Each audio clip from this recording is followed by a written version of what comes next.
this a metal thing? Yes. Little taste. David, what is this? It's pretty thick. Brain.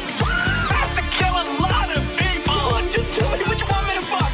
I have big tits and a tiny vagina. Oil me up, Daddy. I can't believe that Bryce prefers big tits. Mistletoe alert. This is back country. This guy was a real jerk. How long can Hugo be pregnant? Chomp, chomp, chomp, chomp. Oh, you're such a dick, David. Okay, everybody, put on your corpse handling gloves. Ew. Hoodie Picasso. Horror. Hello and welcome to Horror Movie Talk. I'm the ancient evil Bryce Hanson. With me is Max, the deeply troubled young boy, and Sydney. Woo!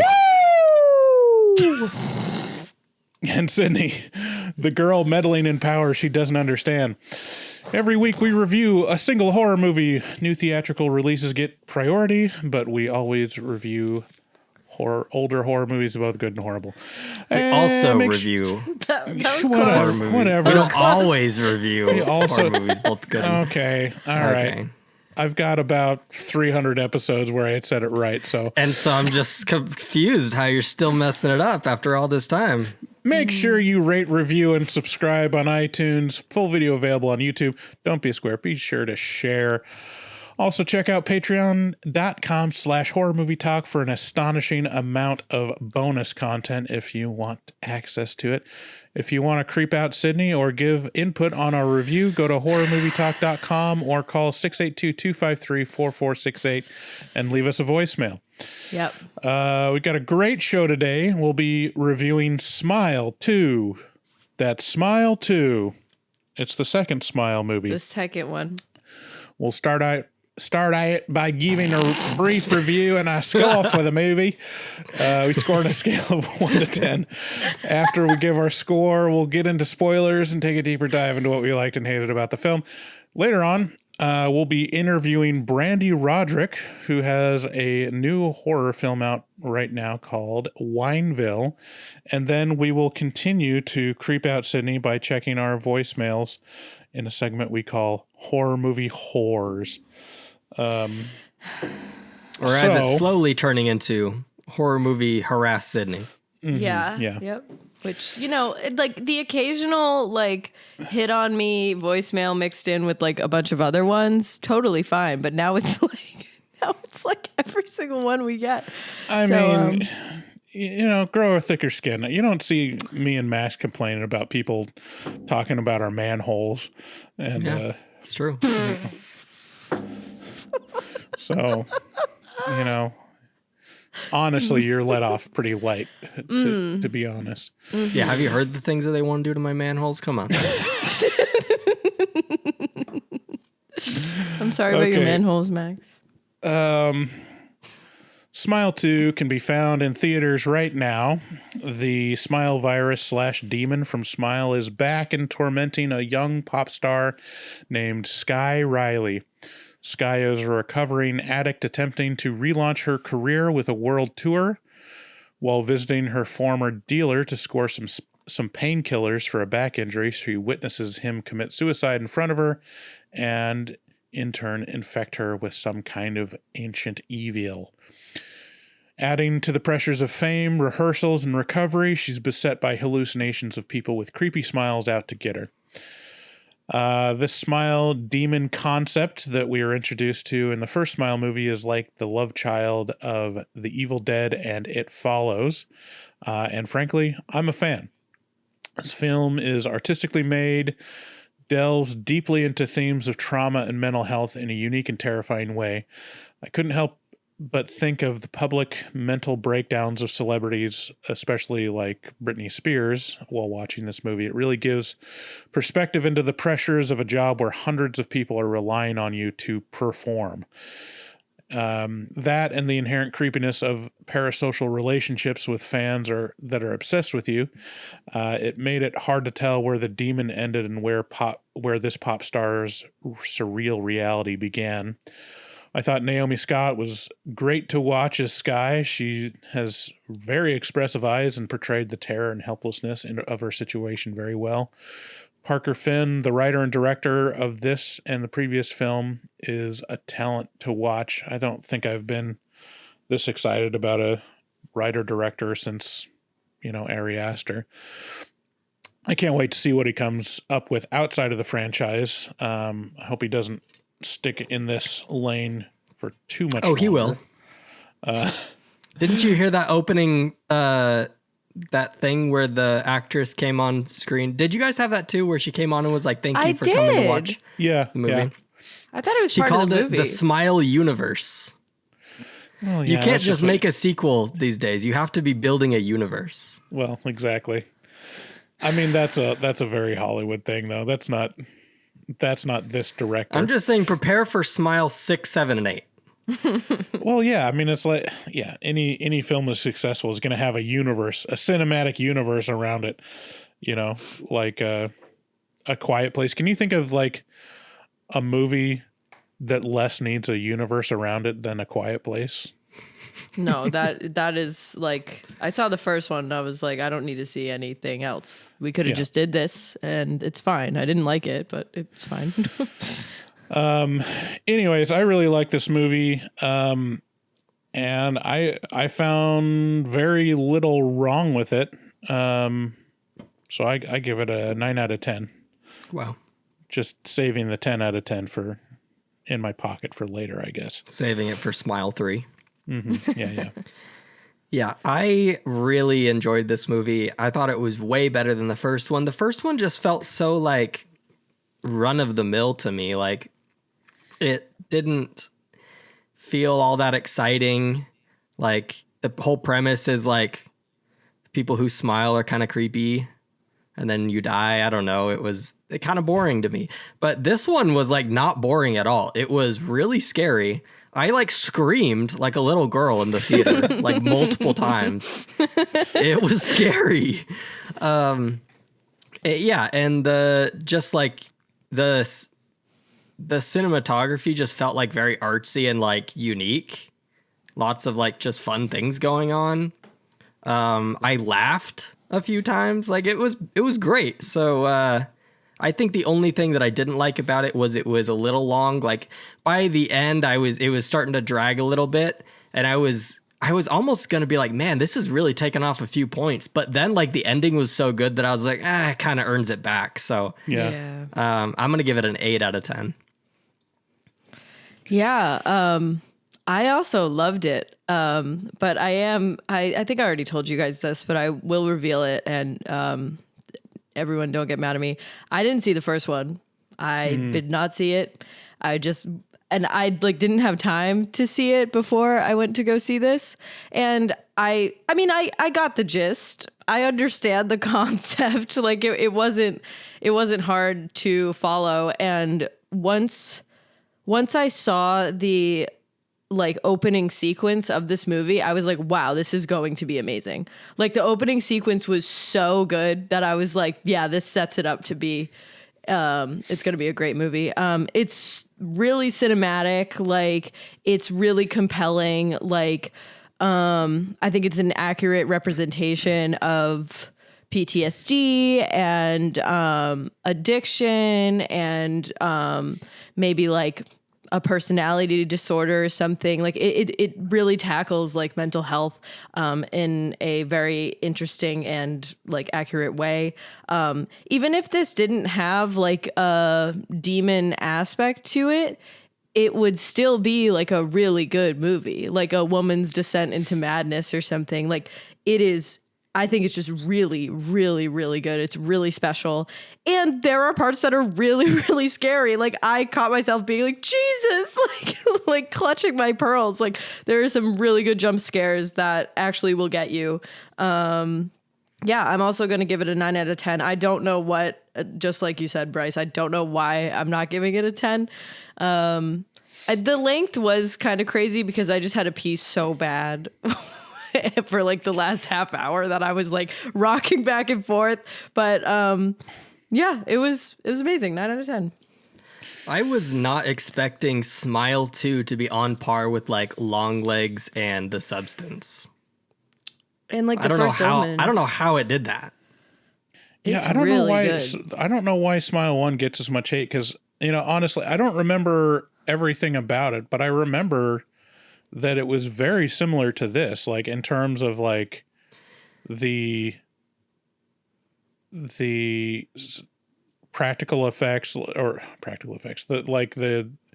gimmick, the tone, and like the theme of mental illness and depression. I think depression was much more delved into in the first one, but I don't remember there being that much difference between like the style of this movie and the original Smile. I think it might have just come out at a wrong time and people were like, whatever this thing is, and moved on. But like, yeah, I really like both of them. I remember when Smile came out, I thought it was one of the best movies of the year. So maybe I'll have to rewatch it. I always like remember it. I don't really remember that much about what actually happens, but I remember just feeling like it was very like Conjuring feeling, very just like kind of like a PG-13 like cash grab for teenagers to go see. I think Smile, if anything, it probably slow rolls it more in that first one because, you know, the end ramps up a lot. Like it gets to the point where it's like super dark and violent and terrible at the end. I don't think it slow rolled it that much. I think there's like a pretty early scene with a pretty violent death, but Smile 1 is rated R? Yeah. What? Why do I remember it being so boring? It's probably R just for gore then. Yeah. I need to rewatch it because I don't remember. I just remember not liking it. I don't know. That's like the only thing I remember about that movie. Yeah, like the criticisms I've heard about Smile is that it was try hard. I think that was like, it's like, okay, so you just you weren't in the mood for it, basically, is how I interpret that. It's like, oh, they're just trying too hard. And I think the other like legit criticism is like it is kind of borrowing some It Follows. It's very much like a ripoff of It Follows in terms of like how the demon is transferred. And like I said, it's very reminiscent of The Evil Dead in terms of tone because it's like it's not fun. It takes like the fun aspect out of Evil Dead. Yeah. And it's just like, oh, do you like misery and just dark, like hopelessness? Like, okay, well, here's a demon that just does that. But yeah, I think it works. I also several times the jump scares worked for me, and one of the very first ones was like I had to turn on my like film student brain. Not that I was ever a film student, but like I was like, oh, that's why that one worked so hard. That like goes back to the origins of film. Like, okay, I see what this director is doing here. We're gonna have to get into that in spoilers because I don't remember exactly what you're talking about, but yeah. I think the reason the jump scares worked so much is it wasn't just that it was a loud, startling noise. Like it showed you something that looked horrifying. Yeah. At the same time. That, and it was not forecast. Like there were several jump scares that just weren't forecast like you would in a Conjuring movie where it's like, oh, why did the soundtrack fall off? Why is it complete silence? And why is it dwelling on this one shot of a dark hallway for 5 Mississippi? Like, right. Oh, because a jump scare is coming. Like, we know how this works. There was I don't know if you can hear my cat absolutely destroying my house right now. She's being crazy. No. But there was one jump scare that got me so good that I immediately thought of the Haunting of Hill House jump scare in the car with the two sisters fighting and then Nellie like going screaming like that. I'll talk about which one that was in spoilers, but I was like, damn, that was well executed because I did not think it was going to happen at all. Fun fact. It was good. My daughter's name comes from that show. Is that actually where you got it? Yeah. Oh. What show? Haunting of Hill House. Oh, okay. Well, Okay, well let's hop into the mid roll and move on to the rest of the show. So if you're listening to commercials, of which there are many, you should know that you don't have to. There's You so can many. There's so many commercials. I don't know. We've got to fix that. We've actually got to. Our hands are tied. I put in like 15 mid rolls. I don't know what you guys do, but if it says like, oh, you need like X amount of mid roll, I do one commercial per like thing and it works. Like you do one and you skip ahead like 30 seconds, you do another one and you can do it like that. So it's all in like succession. So it kind of feels like less. Every 30 seconds, there's a commercial? That sounds insane. No. Like during the mid roll, like during our mid roll, I'll do like. I'll show you guys. Okay. I'll show you what I mean. Okay. But here's the thing. Minimizes the commercials. If you're a listener to the show, you can literally just hit the button that skips forward through the commercials. Right. It doesn't make you listen to the commercials. No, it is you don't annoying. have I to. get it, but just skip through them.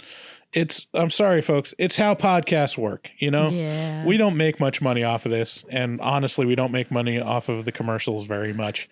If you want to skip it, it's, you know, economically, like macro speaking, it's much cheaper for everyone to just pay for like the Patreon tier and skip the commercials. And we would make way more money and just, we'd honestly, maybe we should just put like a goal for Patreon where we can just turn off commercials because it wouldn't take that much, you know? Yeah. So, but then no one would pay for Patreon because there's no commercials. Right. yeah, well, sorry, not sorry. There's commercials. So if you want to skip them, you know, a cup of coffee a month is what it would take to remove those commercials. And you get access to an ungodly amount of bonus material going back, you know, into the early years of horror movie talk. So We have like 900 posts on there or something Yeah, crazy. it's crazy. Yeah. Also, if you want to support the show, go to our shop. No one goes to our shop. No one wants to support the show. We should so just stop doing like this. sad. I'm Like so we're done so with this sad show, in the dude. mid So roll. fucking done with horror movie talk. This is the last episode. Unless This you is the guys last subscribe to episode of Patreon Horror right Movie now. Talk. This is the last episode. Stop it. At least tell us what you want on the shop. I guess no one wants to buy stuff from us. Whatever. If you want to. If you want to make Bryce happy, go to horrormovietalk.com/shop and buy a sticker or something. We should sell Book of Mormons with horror movie talk covers. That would be cool. We should. Oh, you know what we should do, Max? We should sell Book of Mormons that have our own personal highlights of our favorite scriptures. That is actually a great idea. Should I do the Bible? That will be mine. I'll do the Bible with my highlights in it. Well, mine is what is it? Proverbs. There's one of the proverbs that a scornful woman is like a runny dropping on a very rainy day. That's one of my favorite scriptures. I can't even name a favorite scripture. I know the shortest line in the Bible is Jesus wept. That's all I know. I just read the verse in the New Testament because I'm going through it this week that says that women should not speak in the church because Facts. they need to just sit down and listen. Just shut up. Shut up, close your Well, I mouth. didn't write that. Make me dinner. I didn't write it. I just said I read it. I know, I'm saying my views. All right. If you want to call and tell us your favorite Bible scripture, call 682-253-4468. Also check out resident artist Dustin Goebel. He's on Instagram at dgoebel00. That's at Jesus. That was a At good one. DGOEBEL00. Make your artistic dreams come true. We don't give. I mean, we mention him every episode, but honestly, we don't give Dustin enough love. He's cranking out just excellent artwork for us every single week. All the money from the Terrifier one Patreon was goes to incredible. him. You guys just both talked over each other completely. Like, What did you say, Max? No one can hear what either one of you said. You inconsiderate shits. I said the Terrifier 3 artwork was great. Right. Okay. Sydney? I said all of the money from the Patreon goes to Dustin. That's true. Rightfully so. Okay. Let's get into the rest of the show. Okay, today with us is Brande Roderick. Brande has nurtured multiple successful careers as a writer, producer, author, TV and film actress, and businesswoman.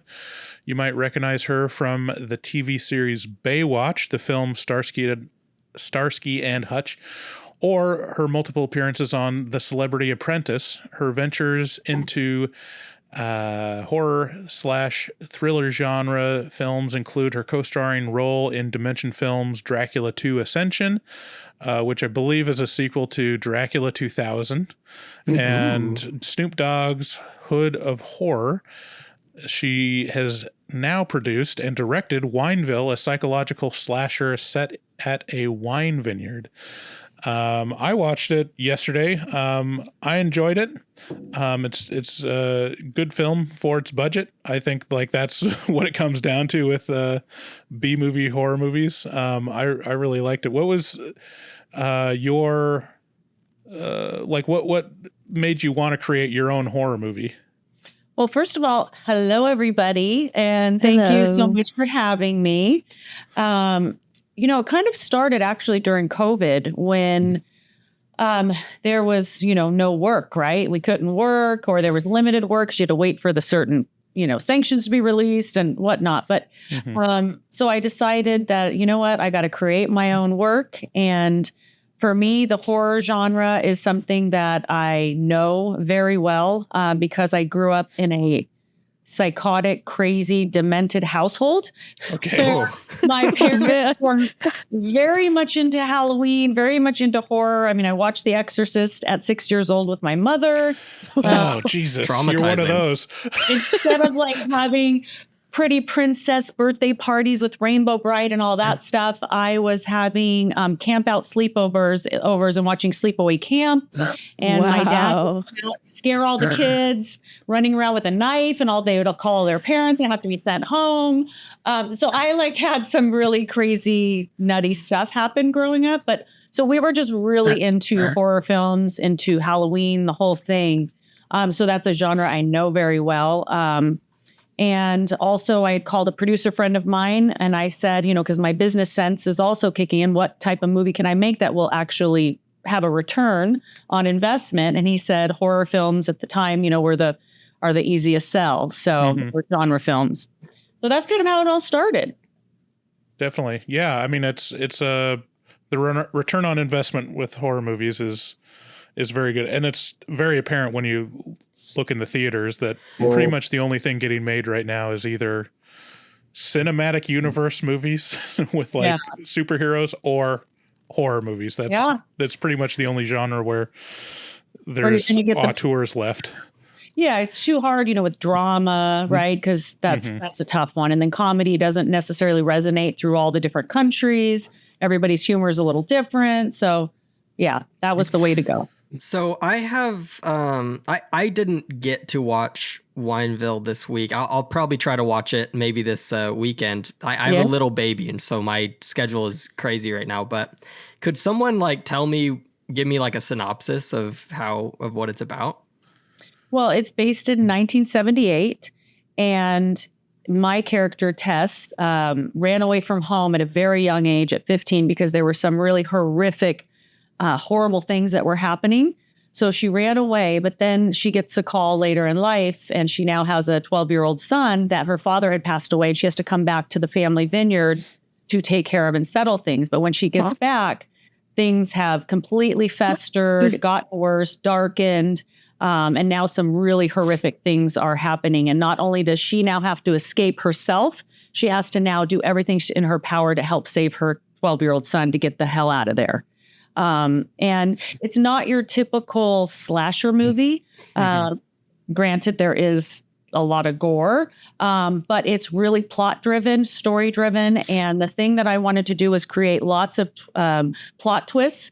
I wanted people to leave the theater saying, holy shit, I was not expecting that.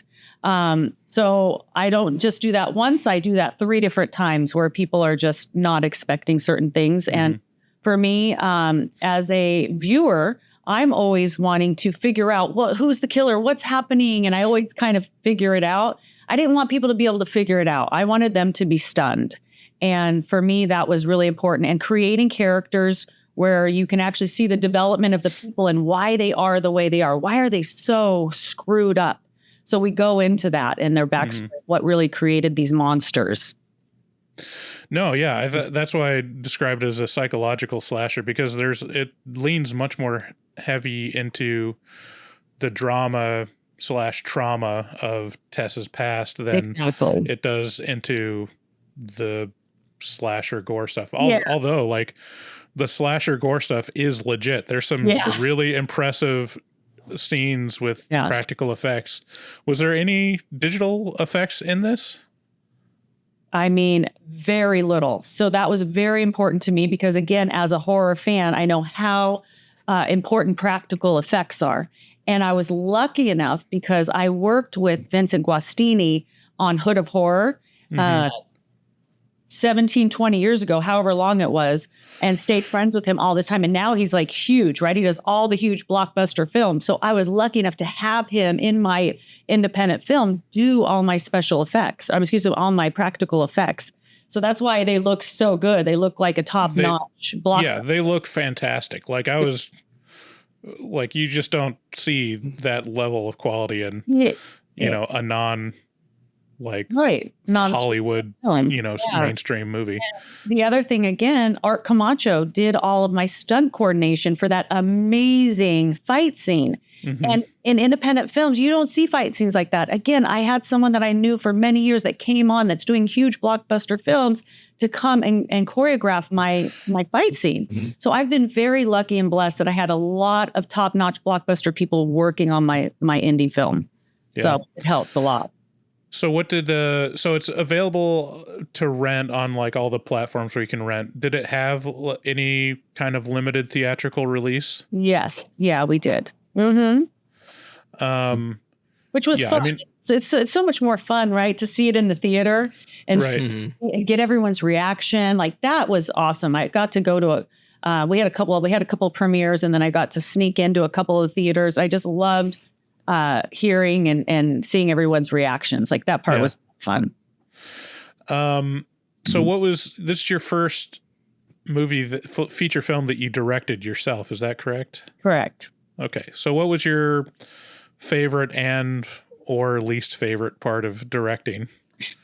The least favorite part, and it's not just directing, it was producing, right? And acting. So doing everything. And I was the main, the producer on set. So it was just running around everywhere like a chicken with my head cut off, doing everything. So that part was difficult. In the future, maybe if I do direct, I will not give myself such a large role. But the most fun part for me, honestly, was working with my son. I was going to ask you what that was like. It's having those moments and being with him. And it made it a lot easier to be able to wear all these hats, because Richard wrote it in such a way that it was conversational, like how my son and I would really be conversing. So it was easy. Like, it wasn't like I had to get into character, right? When I was working with my son, seeing my son, in angst or anything like that. It's not like I have to get into character. Like, everything was real, and the emotions were real. So that part was thankfully easy for me. And that part was just awesome being able to work with him. Yeah, I mean, it was very, I saw that it was your actual son after I had seen it, and I was like, okay, that's why it felt very natural. A lot of the scenes was like, wow, that is, I don't know, just like little things like that is how a son would hug his mom. Like, you've done it a billion times before, and it was fun seeing you two together there. Absolutely. Even all the little, improving and little extra things, just that that we added because it was natural, right? It just came natural and it was fun. Yeah.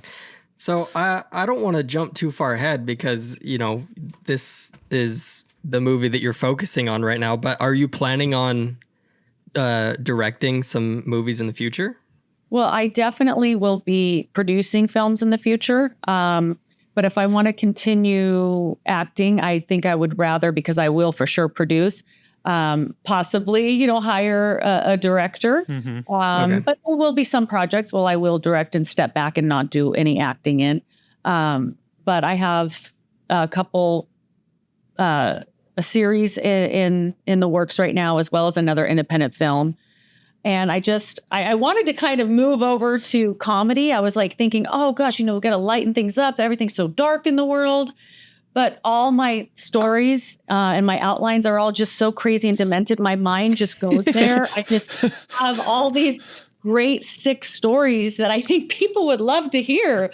So it just keeps leaning towards that. And you know, someday I'll go back to comedy and, you know, work with Will Ferrell and Ben Stiller and Owen Wilson again and do that type of comedy. But it's just, for me, creating, I just have that mind. And it's, like I said, stemmed from, you know, young childhood, just all these crazy ideas. I mean, people love sick stuff. Like, people love watching sick stuff. So I don't think you're far off in wanting to do that. I mean, look at us. We have a horror movie podcast. We do this every week. Exactly. I mean, it's just so much. I don't know if it's fun or you just try to get out of your own world and you know, maybe it makes you feel like your world is not that crazy because there's so many other crazy, sick things going on in the world. But yeah. Well, you know, Brande, I too was once an actor. I took acting classes when I was 5 years old. Did a couple auditions for commercials. Never got any, but you know, maybe for your next movie, I'll have to send in my audition tape. Do you want to be one of my kills? Yes, that would be awesome. Everybody loves that. They're like, please kill me in your next movie. Like, that's something that people love doing. They want to get killed in the movie. So yes, I will remember that you want to be killed. Perfect. but you might not want to do that after you see my movie and how I kill people. No, no, thank you. We just cut both of his nipples off. Oh no, not my nipples. I need those. Do you really need them? I mean, I guess they don't do that much for me, but I like them. So, Brande, what was your favorite project that you've ever worked on, whether that be acting, producing, maybe it was this movie that you just directed, but which was your favorite? Well, that is a very hard question because honestly, I've loved probably most all my projects. But I guess the most fun project that was really dreamy and that I loved so much was doing Baywatch. And the reason for that is because I got to shoot in Hawaii. You know, I'd wake up every morning and drive to work, driving through the pineapple fields. And just, it was such a wonderful spiritual place. And you'd get to set and, you know, you get to order whatever you want. You'd be on the beach. You'd frolic in the sand with Jason Momoa. You know, it was rough life, right? It really was the best job. But I think Hawaii had a lot to do with it. And when you're on an island with your cast, you become family members and you do everything together. And it just is a wonderful experience to have. So that was, you know, awesome. But I loved working on Starsky and Hutch with Ben Stiller and Owen Wilson and Academy Award winning director Todd Phillips. That was fantastic. Improvising the whole scene and just having that experience. I mean, it was just everything I've done, I've really loved. But I think probably Baywatch being in Hawaii was pretty magical. Yeah. Sounds really nice. That'd be you guys might say, like, I got to, you know, work with Scarlett Johansson on Nanny Diaries. Another superhero. I've worked with so many superheroes. It's so funny. And that was a great experience. Just being able to work with her and have time with her and talk with her. That was an amazing experience as well. I mean, so many wonderful experiences. Yeah, you have an illustrious career, like really, really big things. That's really awesome. But Hawaii does sound very nice. Yeah. In terms of being a producer, I'm just kind of curious, like what the process was, like financing the film and getting backing and like building it from scratch. I think a lot of listeners, there's probably some budding horror movie creators that would be curious of like how do you go around building a project from the ground up? The problem is I will not be the best person to give advice for this because I sold my house and I fucking filmed myself. Okay. And Wow. I would never, ever tell an up and coming filmmaker to do anything like that. Again, remember, I'm a little demented. So that's, something that I did and I chose to do because this is a passion of mine. It's something that I love, and filmmaking has been my life for the last 25 years. So for me, it's something that I really wanted to dive into and do it. So I took the risk, I took the leap, and that's what I did. But I don't recommend that to people. What was it? I don't know if this is an appropriate question, but did it make its budget back? Have you been able to? Yeah, we just can't, we just launched. So will I? Absolutely. I am a manifestation, law of attraction kind of girl. And yes. It's going to make If you say it will be money. true. Because all of your thousands of viewers are going to watch this movie and support I an hope so. independent filmmaker. I will rent it tonight. So Thank you. you'll have mine Thank you, dear. on my mom's Amazon account. Oh, there you go. That sounds like something my son would say. Yes. No, that's awesome. Yeah.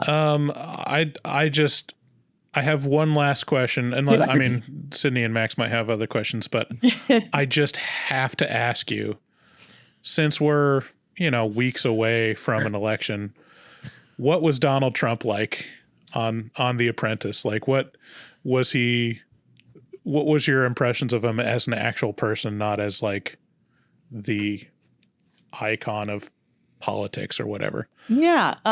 With Trump, what you see is what you get. He, of course on the show, he had to pump up a lot, right? You're on a reality show, right?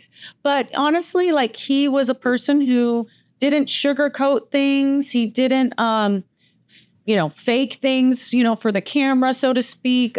So I think that he's a very kind of authentic person in that sense. Again, what he is what you get. He was very professional to me. He was very nice, very professional. I mean, I feel like he was a good example as far as always being prepared, showing up on time. He was very nice to everybody, very friendly.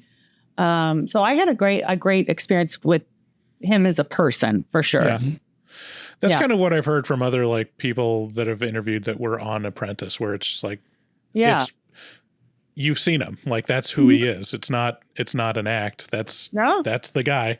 That's the guy. Yeah, definitely. Well, that settles it. He's won my vote now.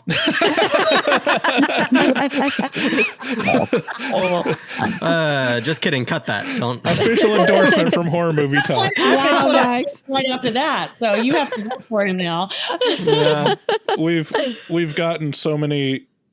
It's so hard. Like the politics right now is so divided, where it's like we have reviews on the podcast where it's like any little thing we'll say, there's like you're one of them, and on both sides, like they'll say like either we're Trumpers or we're like woke, and that's why you can't say anything because 50% of the world will hate you. Right. Yeah. Exactly. Yeah. We literally got a review that was like, wow, this is like some conservative bullshit podcast. And then like 2 days later, we got one that was like, you woke minded liberals. And we were like, so which ones are we? I don't know. I'm not sure. Yeah. Whatever you guys say goes. Exactly. Yes. We're all happy. We want everybody to win and everybody to be happy and all of us live together in harmony. That's how well, it should for be. the record, I'm voting for Wineville for Thank president. you, Bryce. Yay. Brande for president. Yay. which, this is some very exciting news. Wineville is nominated for multiple categories for the award, this Film Threat Awards. And that's huge. Like, Film Threat is the independent award ceremony. So I'm so excited.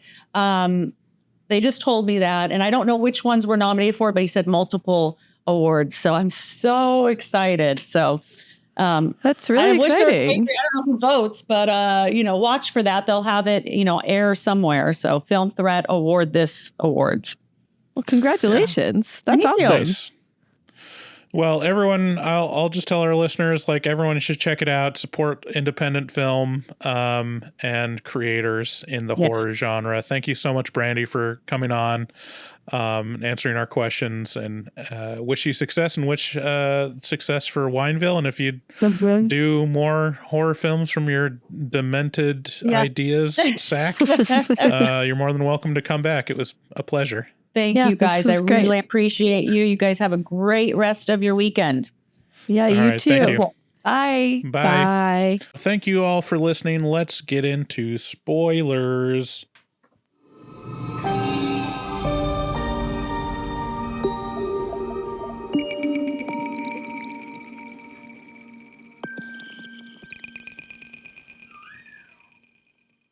Spoilers. No. Spoilers. Spoilers. Okay. I can't wait to edit this episode that I have to cut in 3 different things. You're fine. Anyways, so it starts out the film. Okay, wait, can I say, since I didn't see the first one. Okay. So the film starts and it says 6 days later. I'm assuming that this was the main character from the last movie, or just the last guy to get infected in the last movie? Yeah, I forgot how the first movie ended, so this was a little confusing for me too. But yes, it's a guy or a character from the previous film was infected at the end of the movie. I think they could have made it a little more clear at the beginning, because like if you're starting a new movie, regardless of if it's the second one, like saying 6 days later with nothing before it kind of threw me off. I was like, 6 days later from what? I was kind of worried. I guess it's the last movie. I was kind of worried because I thought like maybe this movie would have been about him, and I was like, shit, I didn't see the first one, so I'm gonna be like super lost. But no, this opening sequence like really, like I said in my review, it solidifies it as a good movie. It is like the way that it's shot is so hectic. Like the camera follows him around, and like you can really feel this sense of panic and urgency from his character, and also from the situation that he's put himself in. It like really like it just goes, and then like once the title sequence comes, you're like, okay, I'm in for a ride. It's great. Yeah, it's it starts out, and yeah, I was a little confused, but it explains everything eventually in the film. Like it can work standalone, but basically the guy that was infected at the end of the first one is shown here. He's a police officer, and he's trying to pass off the demon virus to some bad guys, which I thought was an interesting angle, because he was like, okay, let me identify some horrible criminals that I can infect with this horrible disease. And, you know, it's pretty good angle, because if they're just going to be around other murderers and drug dealers, like, well, those are the people that are just going to get murdered by this demon. So it's not that bad. Yeah, So I have a question about this opening scene. So let's get the lore right. So you pass on the disease or the demon or whatever by killing yourself in front of someone? Yeah. Okay, but this guy didn't kill himself. So the disease makes, or the parasite, I think they refer to it as, so it makes you kill yourself in front of at least one witness. So that one witness will then it's basically a traumatic event has to happen in front of the witness. Well, but okay, so he passes it on to that like rich kid, right? Lewis. But he doesn't kill himself in front of that kid. He also doesn't kill himself at all. He dies accidentally. Well, obviously Yeah, I it can't wasn't remember accidental. I can't remember if Lewis witnessed it or not, the accident. Even if it was, I don't know. I just felt like I was like, wait, am I not understanding the lore right? Because it didn't seem like I it was understand that following you're it. saying lore to try to trick me. I'm not going to take the bait, Max. But yeah, I think it explains it in the film, that the rules of the film, and just like any rules in film, like no one's They're going loose. to hold it too close to it. Okay. Well, I thought the best part about this opening scene was like he's running away, right? And they're shooting at him, and you're so focused on that the car coming out of nowhere and smacking him, just like it is so shocking. Yeah, it's super effective. And this was the gimmick that I was like, oh, that's why it was so effective, because hold on. Hold in. So What am I holding in?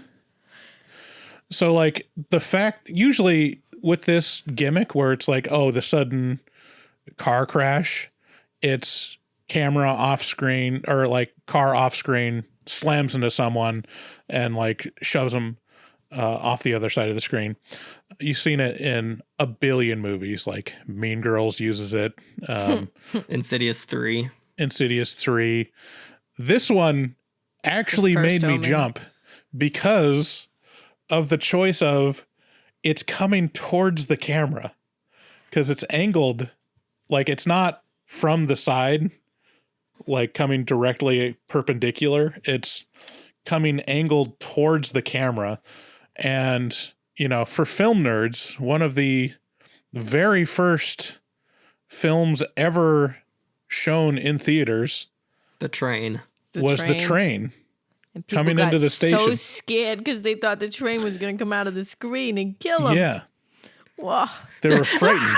Let's go.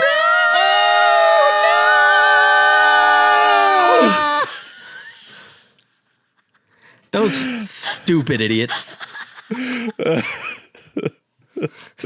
So I was like, it's one of those moments where you're like, wow, that is actually strangely effective, because my lizard brain jumped. I was like, shit, I'm going to get hit by this car too. It's like when you're watching those TikToks where it makes you look really close to the camera and all of a sudden the baseball flies at you. Right. Oh, I hate those. I always fall for that. Me too. I also want to say about this car crash. So then this car crash happens, and then we get like title sequence. We get introduced to our main character, Sky Riley, pop star, and then we find out that she was in a horrific car accident where her boyfriend died. And I was like, was that the car accident we saw in the beginning? And also I thought that, and then the couple sitting next to me, the girl was like, wait, do you think that's a car accident that we just saw? And the guy was like, yeah, maybe. And so I'm sitting there, and then they eventually showed that it wasn't. But I thought that was like, maybe that's what took a point off for me, that I was like, wait, are they trying to say that it's this and then trying to subvert us to be like, no, it was different. I thought that was interesting. It was an interesting choice. Yeah, there were a couple like little tiny confusing things in the beginning that, just I'm sure test audiences probably said all this stuff and they're like, fuck it, we explain it later. They do, and that's fine. As long as they explain it, it works. So, And the car accident later is so scary. oh my It's God, horrific. I was like scared to drive home. Like I was like, oh my God, I can't get in my car. I got trauma from watching that accident. I mean, the lesson you learn is don't drive home with crazy bitches, you know? Like that's or at least like don't argue with them in the car, you know? Yeah. Well, I mean, I think it Or was both don't of their give your faults. crazy girl cocaine. and Right. Ketamine. In the car. In the I car. mean, she had it. She was doing it on her own, and then she gave him some of it. But yeah, the car accident was her fault. Which I thought was interesting when we get to it, because I just expected like, oh, they were probably both like fucked up and he like swerved off the road. Like, no, she was like fighting with him and he was being terrible to her too. They were both being horrible to each other. And then she grabs the fucking wheel. Dumbest thing. It looks like they're on like Mulholland Drive too. So it's like really twisty turny. And it's like that, like you're in the Hollywood Hills and you're driving while you're intoxicated. And most canyon drives are twisty turny, but this one was really twisty turny. It was really twisty turny. Yeah. Like, I mean, that car wreck is literally, she was just trying to murder her boyfriend and kill herself. Like, there's no other explanation of just like, no matter how fucked up you are, you realize if you're grabbing the steering wheel and pulling it off the side of a cliff, you're making the choice to die. No, I'm going to be so honest. If you're that fucked up, you don't think you can die. Like, I'm not joking. Like, you think that you are a superhero. Like, you're like, yeah, I'm so fucked up that I will live forever. What do you mean? Cocaine is going to make me live forever. Is that how you felt last time you did ketamine? I've never done ketamine, but I will say that if you're on uppers, you kind of feel like God. Like, that's just ketamine's not an upper. I've had 400 milligrams of caffeine just this morning, and I feel great. What? 400? Yeah. It's the only thing keeping me from drinking. Is that a lot? Coffee, 300 is like the recommended cap for a day, yeah. A cup of coffee is 50 milligrams. 50 to 100. Jesus. Yeah. You crazy, Max. You crazy boy. Well, I can't die, so why would I stop drinking caffeine? Not now that you've had all that caffeine. I had this impression, like, why is using a pop star as a device or vehicle for a movie like so popular right now? So we just had I thought of Trap. Yeah. Yeah, we had Trap. Like, there was a couple previews. There was like a Robbie, what's his name? Well, The Substance was kind of the same pop thing. singer. Yeah. Yeah, The Substance. Yeah, there's like a lot, but I mean, specifically like Lady Gaga or Britney Spears ripoffs in movies seems like a really popular trend, and I don't know why that is. Well, I will say that the original songs by Sky Riley in this movie were way better than any song in Trap. Every song in Trap was horrible. I don't care what people said about that movie. Like, those songs were not good and not catchy. These ones, I was like, I would like, if this came on my little playlist, I'd rock to it a little bit. Like, Doctor, I need a new brain. Yeah, like that shit ripped. And there was also the sequence where she was doing the dress rehearsal on stage where I was really getting into it. I was like, this is good. And then we jump scared and I was like, fuck. That was scary. So we're introduced to Sky Riley. She's doing like her rehearsal dances, and like we find out that she has some old injuries from this accident, and she's a recovering addict, and she's like, I keep saying like, she's coming back from a year off from recovery, and so this is a pretty important tour for her, and probably too soon, I'd say. Yeah. If you try to kill yourself and another person and they actually die, and then you have horrific injuries, a couple years off. Yeah. Take a couple years off. Yeah. But you got all that pressure. Like, people are depending on you. You got to get back on that saddle and make money for, your mom to survive. It's a really interesting setup because I don't think I've seen this. There's probably movies. I think there was that movie with Natalie Portman that probably explored this, but the stressful life of pop stardom where you have hundreds of people whose salary depends on you showing up and performing at a very high level. Is it wrong that I kind of agreed with the mom a few times? I mean, if you were talking to an addict that just murdered their own boyfriend, from a coke-fueled rage, you would kind of treat them like a child.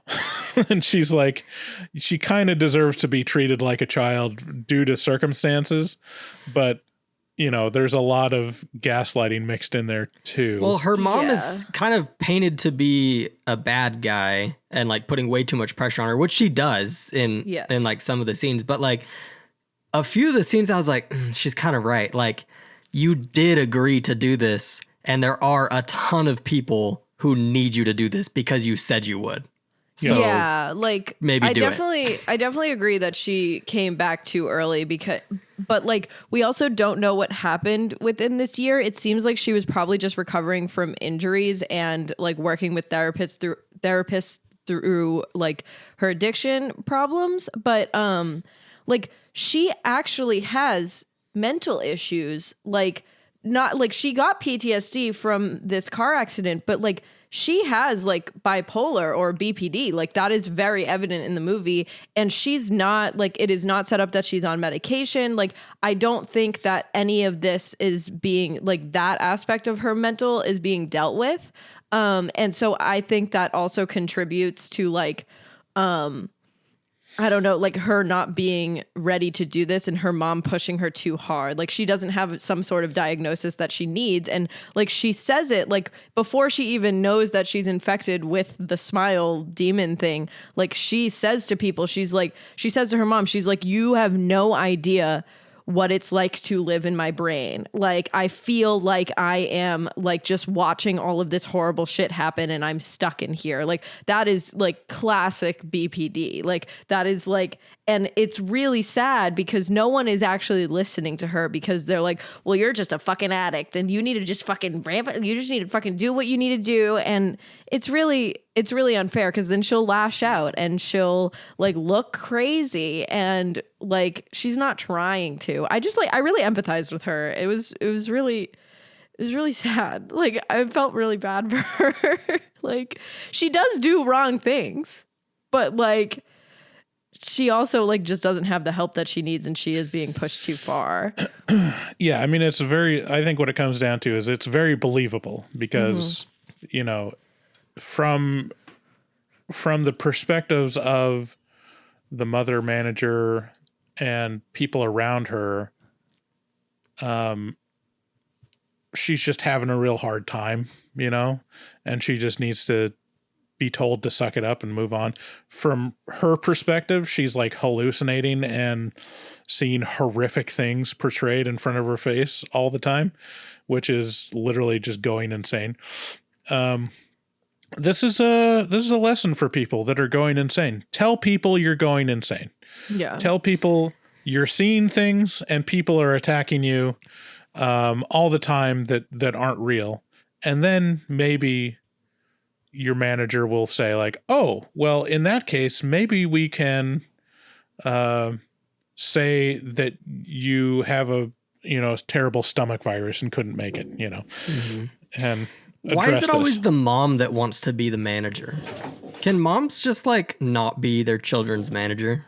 I know. I feel like that's kind of reminds me of the Jeanette McCurdy stuff where like, where mom's like, well, I make money off of you. So no, I'm not going to feed you right now because then you'll get fat and then I won't make as much money off you. Yeah. Well, I think there's dads that do it too. I think, what's his name? Shia LaBeouf's dad was his manager. It's just people that, I wonder if there's good stories of parent managers. There's this all of them feel like they end in, they steal all the kids' money or they like are pressuring their kids to do terrible things because the finances of the family depend I know on them. that his story became incredibly tragic, but Drake Bell's dad was his manager, right? And he seemed like he was doing a good job up until he got but he wasn't out. because they weren't he was doing a good job, but then Drake Bell decided to side with his mom, who's then like his mom let him go get go stay sleepovers with because his dad wasn't like pushing him to do stuff. He was more like, no, my kid likes to do this, so I'm gonna put in as much effort as I can to make sure that he can do it as long as he wants. There must be those people, and like, man, that from that documentary, the Nickelodeon documentary, like that, he is the most tragic character, that father in that doc. It's just like, It's so sad. because he knew about that guy. He like even warned the mother, like, don't let him hang around with this guy. I've got the creeps from him. There's a lot of Anyways. layers to that. Yeah, what are you saying, Sydney? I saw your note that says Voss water placement. I literally was like, Voss water is a main character in this movie. And like I'm glad that she explains why she drinks so much water. It's because like, so we just see her chugging entire water bottles for half of the movie. And you're like, yo, like that's a lot of water. And they're like 32-ounce bottles. They're not like tiny. They're this Kirkland big bottles. Like they're huge. And she's chugging it. And at one point, someone was like, "What are you doing?" And she was like, "Oh, my like therapist or life coach or whatever tells me anytime I want to take a drink, I should drink an entire glass of water. A glass of water is a lot different than a fucking jug of Voss water." But she does it. She always has to have her water with her. And that's also really interesting when like there was a point where she gets in like the wellness place and they were like, "They said you were extremely dehydrated." And we're like, she's been drinking this water the whole time. How is she dehydrated? But yeah. Yeah, there's a lot of like almost everything in the movie you can't really trust. Like it everything that you've shown, almost like 70% of it, you're told towards the end of the movie, like, oh yeah, that didn't happen. None of that happened. It was all in your head. Do we think that the guy she met at the bar was real at all? Because I came out of it being like, I don't think that guy existed. I don't think she met with that guy. Yeah, I don't know. Because we never, I was pretty mom, confused about that. Her mom he never comes like, back at the end either. Like he's just gone. No, yeah. Well, that obviously, she didn't go to that Pizza Hut. Like that didn't happen. Like none of that happened. Yeah, I think you've got to be right about that. But I think did she not go to the Pizza Hut? So listen, She didn't even kill her mom. Listen. This is my theory. So she goes and meets this guy, right? And she's getting a million phone calls from like her manager, her mama, like all these people that like publicity people, whatever. And then at this bar, someone recognizes her and they start taking videos and shit of her because she's famous. And she's at a bar and she's supposed to be sober. She's not drinking at the bar, but she's supposed to be sober. If those videos came out that she was at a bar, her mom would have like ripped her a new one the next time we saw her.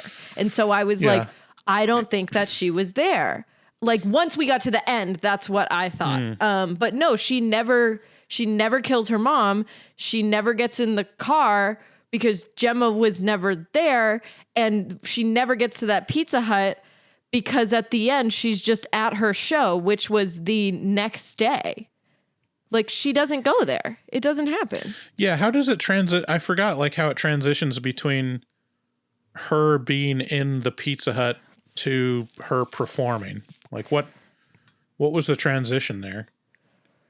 Like, I can remember up to she's, like, stabbing herself in the neck with the medication and the monster, like, laughing at her. I think it just, and then like, what happens? The lights go out and then like a spotlight shines on her. So it's like, it's dark and then all of a sudden she's somewhere else. Okay. Well, no. So you're like, yes, but so she stabs herself in the neck and she like tries to die. And then the monster's like, none of this is real, you dumb bitch. And she tries to get out because like the door is like propped open. The door shoves shut.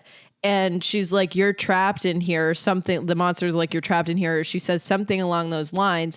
And then since the door's shut, the lights are out. And then she's in the pod on stage. Oh, that's right. Oh, the pod yeah. closes around her. That's right. Yeah. Okay.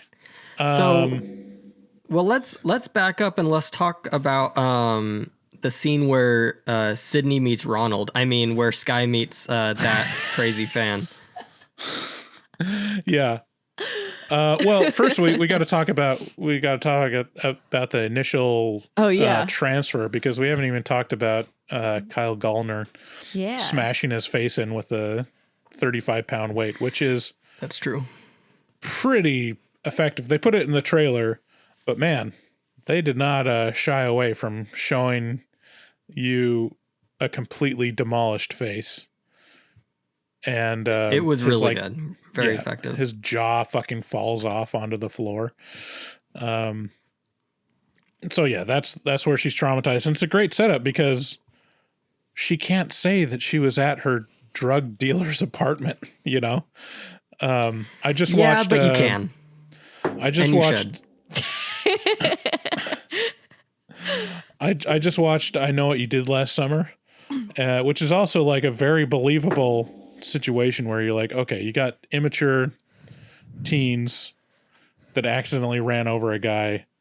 The choice is ruin your life or try to get around it. And obviously the right thing to do is to fess up and just like get the help.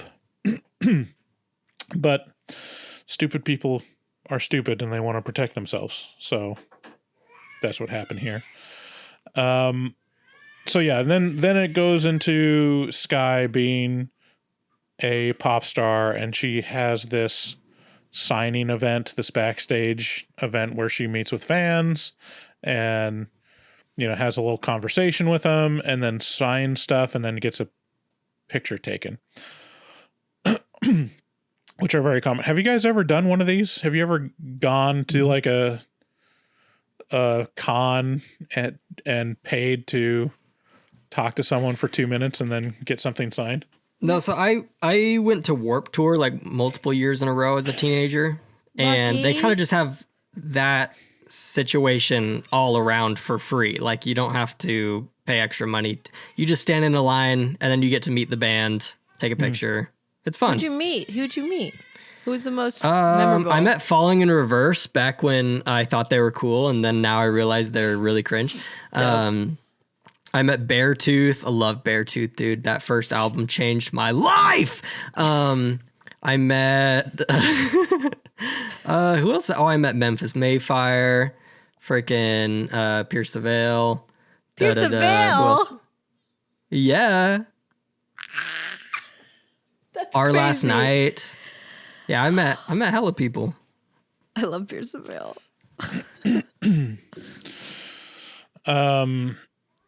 So like I've done this once before. I went to like a comic book shop where Chuck Palahniuk appeared because he just put out, what was it, Fight Club 2, the graphic novel. And just realized like, That's cool. I'm not interested in ever doing this again because I don't have anything to say to Chuck Palahniuk, and like getting a picture with him feels so awkward. Like I don't see the benefit of this. Like even if it's someone that you absolutely love, it's the most artificial thing in the world to be like, I love you. Your thing changed my life. I'm so happy to meet you. Thank you. And then taking a picture with him, like, yeah, like what you'd really want is like an actual relationship with that person to like be like, you're so cool, I want to be your friend. And it's not that, you know?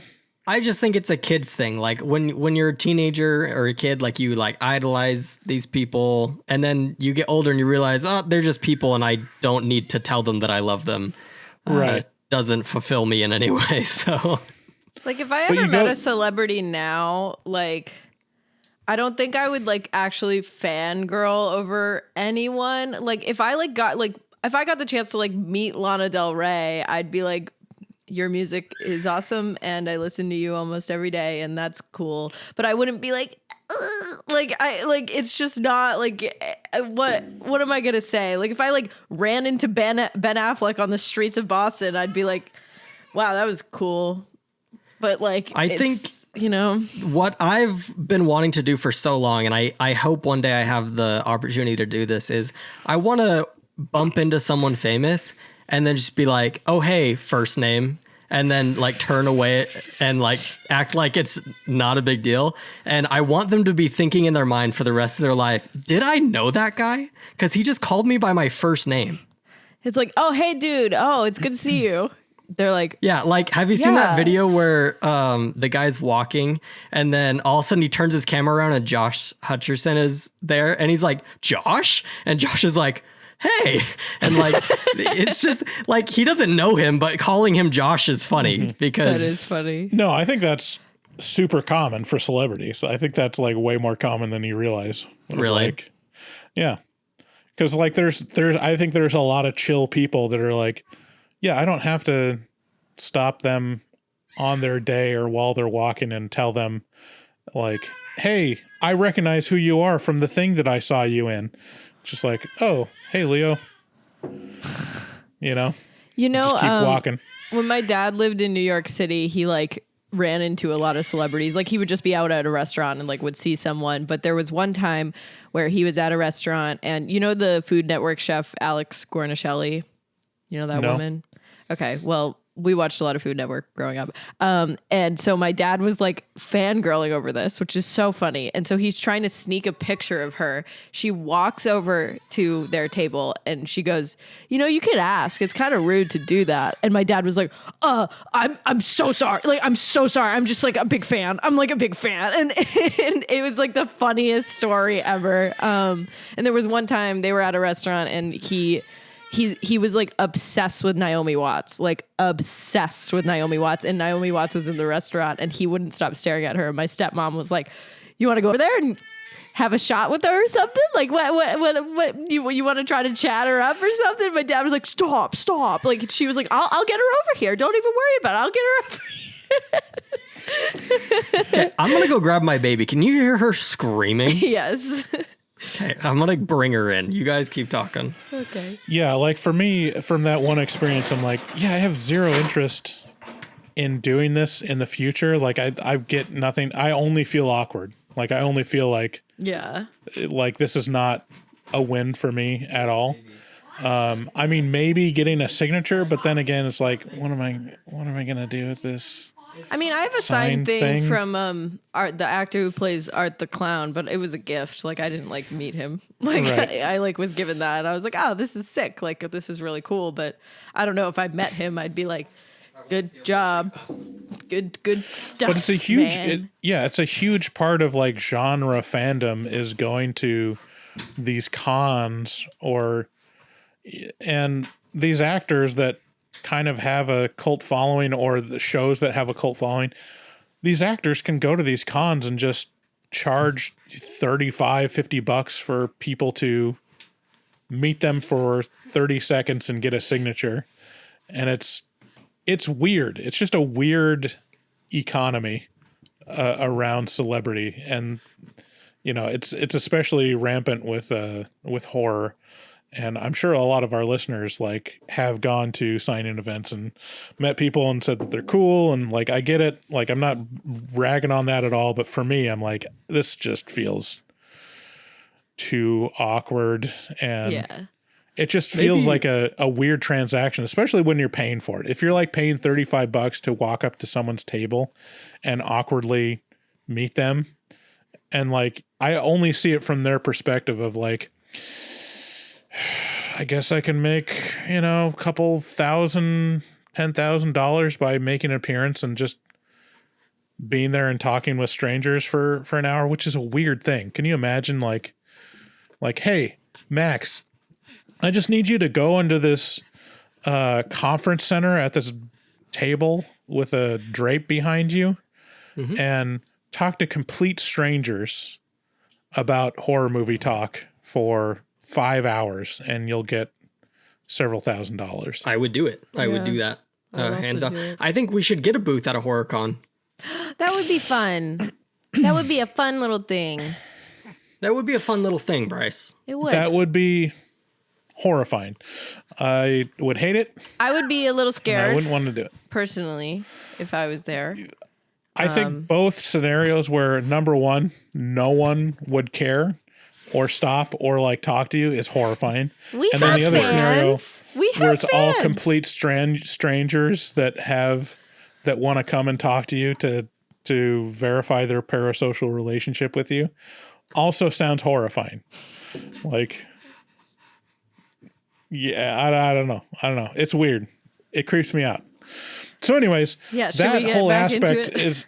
that whole aspect is explored in this movie because she has one of these signing events and she has like a couple that are normal and you're like, oh yeah, she seems like a nice celebrity. Like she's actually very gracious towards her fans. And then she gets like the absolute creep, creep scenario where it's a guy with terrible skin comes up to you and is obsessing over you and then staring at you. He's like, and I can make you happy. so basically like Ronald in real life, and how horrifying that is. And then just having the next one was the creepy smiling girl that they use in the promotions. The return of that guy, though, is maybe the best scene in the movie. It's scary. Like, I was like, damn, this is like, because it's like, you know what's going on. But the poop on the underwear. But yeah. It's very. I laughed out loud. It's disgusting. I mean, it really blurs the lines because you can't tell, like, is that a hallucination or is that really the guy coming to rape her? Like, it's as likely, both of them. And like, so what happens in this sequence of events is she does this meet and greet thing, and the guy scares her, and then she sees the creepy little girl, and then she goes home and she decides to call her long lost best friend that they had a big falling out and she did a lot of shitty things to. She calls her and she eventually calls back like right away, and she's like, yeah, dude, like I appreciate your apology, like, and like, I wish it hadn't taken so long, and since Sky is like kind of on the verge, she doesn't know what's going on. Like there's a lot of weird things that have been happening. She's like, can you just come over and like we can just talk it out and all this stuff. So then while that's like, she's like, yeah, I'll come over, the creepy fan stuff happens, and you're like, oh shit, did this fan like really break into her house, or is this like the demon? We're not sure. And then Gemma comes over and Sky is like going nuts because she thinks this fan is in her house, and Gemma's like, what the fuck is going on? So then Gemma sleeps over, and I think the craziest reveal is when we're in the car later in the movie and Gemma actually calls her while a different Gemma is driving. Gemma calls Sky and is like, oh, sorry, I just got your voicemails, I've been so busy, it's been a couple days. And Sky's like, you didn't sleep over the other night? And Gemma goes, what the fuck are you talking about? I haven't seen you in like over a year. I was like, yeah, what? I was like, no. Which also makes that relationship make sense because, like, yeah, I think Gemma kind of forgave her and was not awkward about this whole situation way too quick. Yeah, like looking back on it, learning that, just being like, oh yeah, she like came over her house and like just was fully like supportive and cool and everything was fine, even though Sky was acting nuts when Gemma walked in. Gemma was like, okay, man, just like calm down. Let's just like watch a movie and hang out. It's like, oh wait, no, that was not real. Crazy. I was like really freaked out watching that. Like I was like, damn, I was like scared going to bed. I was like, what is real? What's not real? I was also so tired that I didn't know if anything was real anyway. So yeah, running off of 3 hours of sleep. Running after 3 hours of sleep, depleted of sleep fluids, and you're probably pretty high. What? I mean, because you had your whatever it called, your Zen. What's it called? My jewel. Your jewel. It's nicotine. What do you think? It was high? Oh, it's nicotine. I thought it was marijuana. You think I vape weed while we fucking record the whole time? Yes. No, I've never been high for a recording. I don't smoke in the mornings. All right, I don't know. Holy shit! Oh my god! I'm professional. Bryce just thought you were doing drugs on the pod. I'm not doing that particular drug. I'm doing this completely socially acceptable nicotine percentage. Nicotine. Oh my god. Why does that make it better? Well, because I'm not high. You're just high in a different way. I haven't just felt like high Max from nicotine in years. Just like Max isn't high right now from 400 milligrams of caffeine. I'd be No, I out am. of my fucking gourd if I was on either 400 milligrams of caffeine or smoked a cigarette. No, you put caffeine and nicotine together. It's so good. It's so good. You guys are a bunch of junkies is what it is. Not anymore. I'm clean. So did you guys ever, like, they kept saying the world tour, and I just kept remembering that The Justin Timberlake thing. Justin Timberlake got arrested, and he's like, "This is gonna ruin the tour," and the cop's like, "What tour?" And he's like, "The world tour." It's so good. That's basically her mom's role the whole movie, just being like, "This is gonna ruin the tour." The celebrity downfall of Justin Timberlake with Gen Z is such an interesting phenomenon to me, where it's like, I mean, I grew up with, I was in high school and NSYNC was at its height of popularity and Justin Timberlake coming out. And I was always like befuddled. I'm like, his music is terrible. Like, his solo stuff is all awful. And I'm like, who likes this shit? What about that one song? There's Mirrors? like one or two songs that are okay. It's like And the in my rest of them are like- mirror. Oh, my mirror staring back at me. That's a good song. That's one of the okay songs. Sexy But, Back like- is fucking prime time. I'll listen to that any Sexy day. Back is trash. Sexy Back is a terrible song. What about Senorita? I like Senorita. My mom loved Justin Timberlake. I know like all of his songs. Like I look at it now and like Gen Z are just like posting videos of him dancing. They're like, oh, this is so sad. It's like a dad dancing. And you're like, huh, well, poor Justin Timberlake. And now he's, now his world tour is ruined. Yeah, it's just that's the most pathetic thing. It's like, this is going to affect the tour. I love that the tour? cop didn't know who he was. Like that makes me so happy. Actually, like Yeah. that is actually The world wonderful. Because you as a celebrity, you want to use your leverage as a famous person anywhere. And I just love that this cop was like too young to give a fuck about fucking Justin Timberlake. Like that's awesome. Good. Yeah. The ladies call me Lake. Tippa Tippa Timberlake.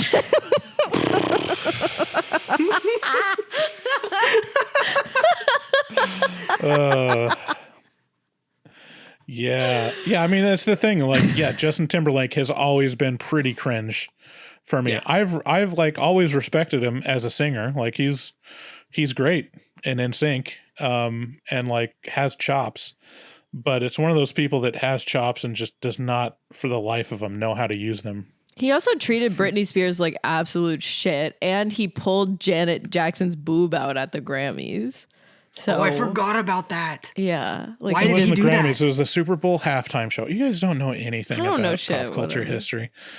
And it was choreographed. She had all right. it wasn't choreographed for her boob to come out. He did that. Yes, it was.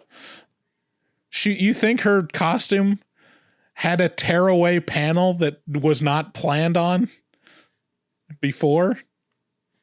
No. This is But why did they do that? Think about that. To what end? On national television. she even had like I don't know if it was a pasty or it was I think it was like I don't know. Go back to the film. It's like it's not like her Bring bare back nipple was pasties. out there. Let's run that Anyways. back.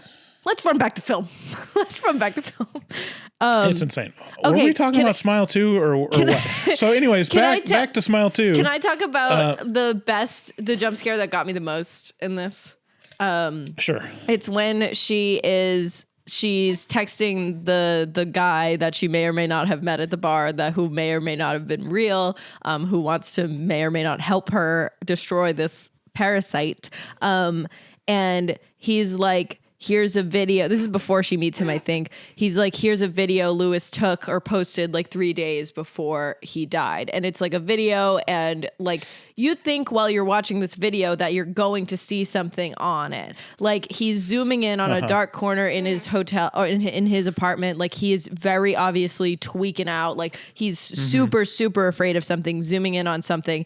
And then it's just like something is in front of her, like boom, like you do not expect it at all. And that was the one that reminded me of Hill House, because I was just like every single person in the theater jumped at the same exact time. Like we were all like, like it was crazy. The one that really got me was the Gemma with the headlights and the car horn. Oh, I hated that one. In bed. Yeah. That one was rough. That one I was screamed. Good jump scares.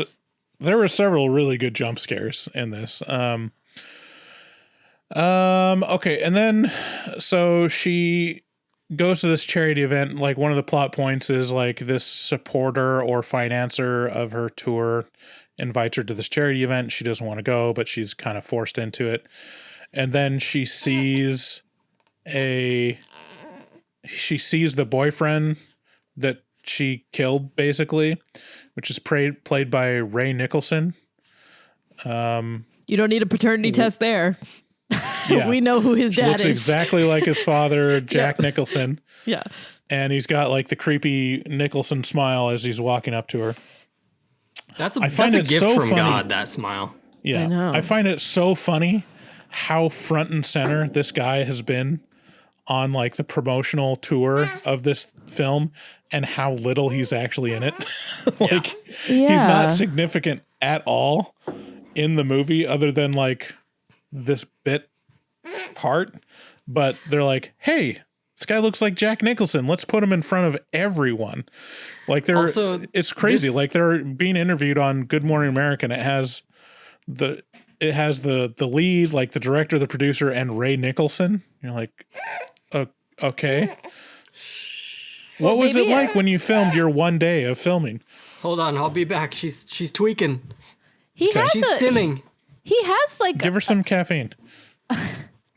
he has like a solid amount of like scenes though. Like he's definitely not like a main character, but he's important for like the Sky Riley lore. The scene where they get in the car crash is really haunting, and it's real. Like it's not like that is not like something of the demon. Like this is a real thing that happened, and he was really good at acting like a narcissist, like, and being a like coked up asshole to her, and responding to her terribleness towards him.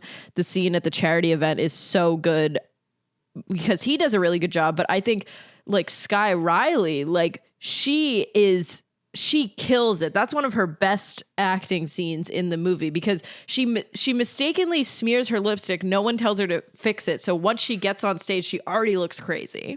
She told everyone she didn't want to do this, and they were like, well, it's for the kids. You have to do it. It'll look good before your tour. And so she gets up there, the teleprompter fucks up, which probably was just a symptom of the demon.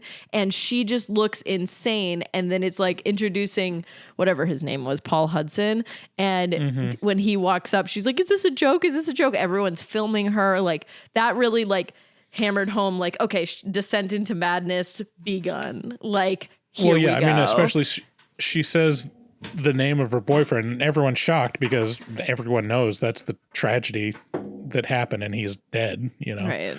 And so, yeah, this like charity event, it devolves into almost a comedy for me. Like when she just completely cold cocks that old woman that comes up behind her. She just bodies her.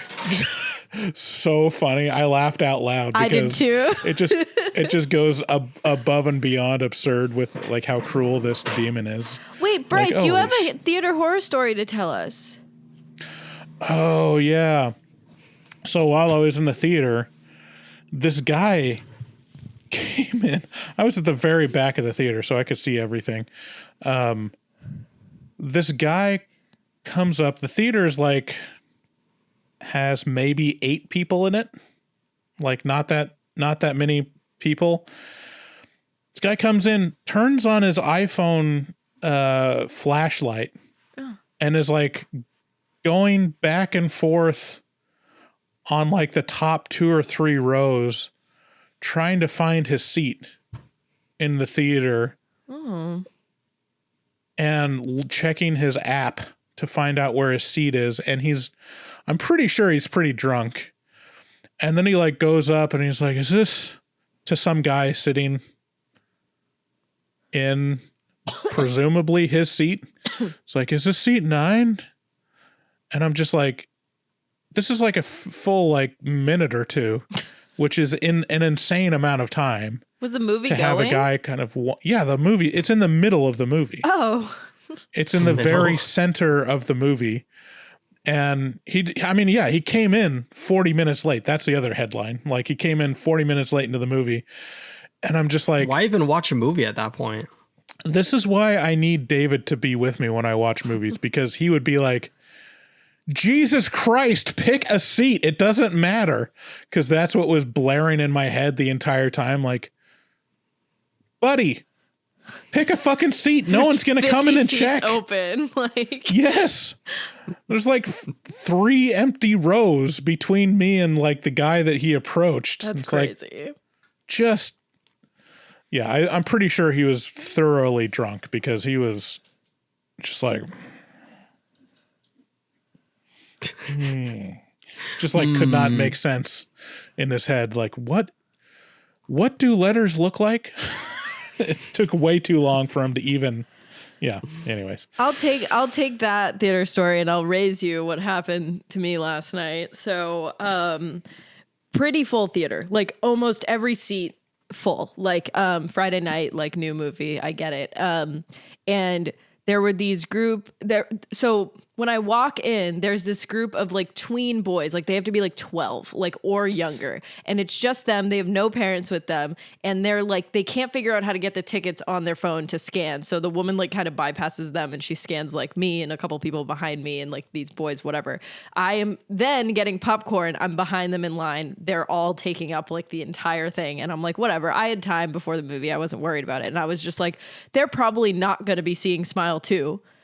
And then they walked in and I was like, what the fuck? Cause you know, when you see horror movies, it's mostly just adults. Like, it's not kids. So they're like being pretty loud during the previews. No one gives a fuck.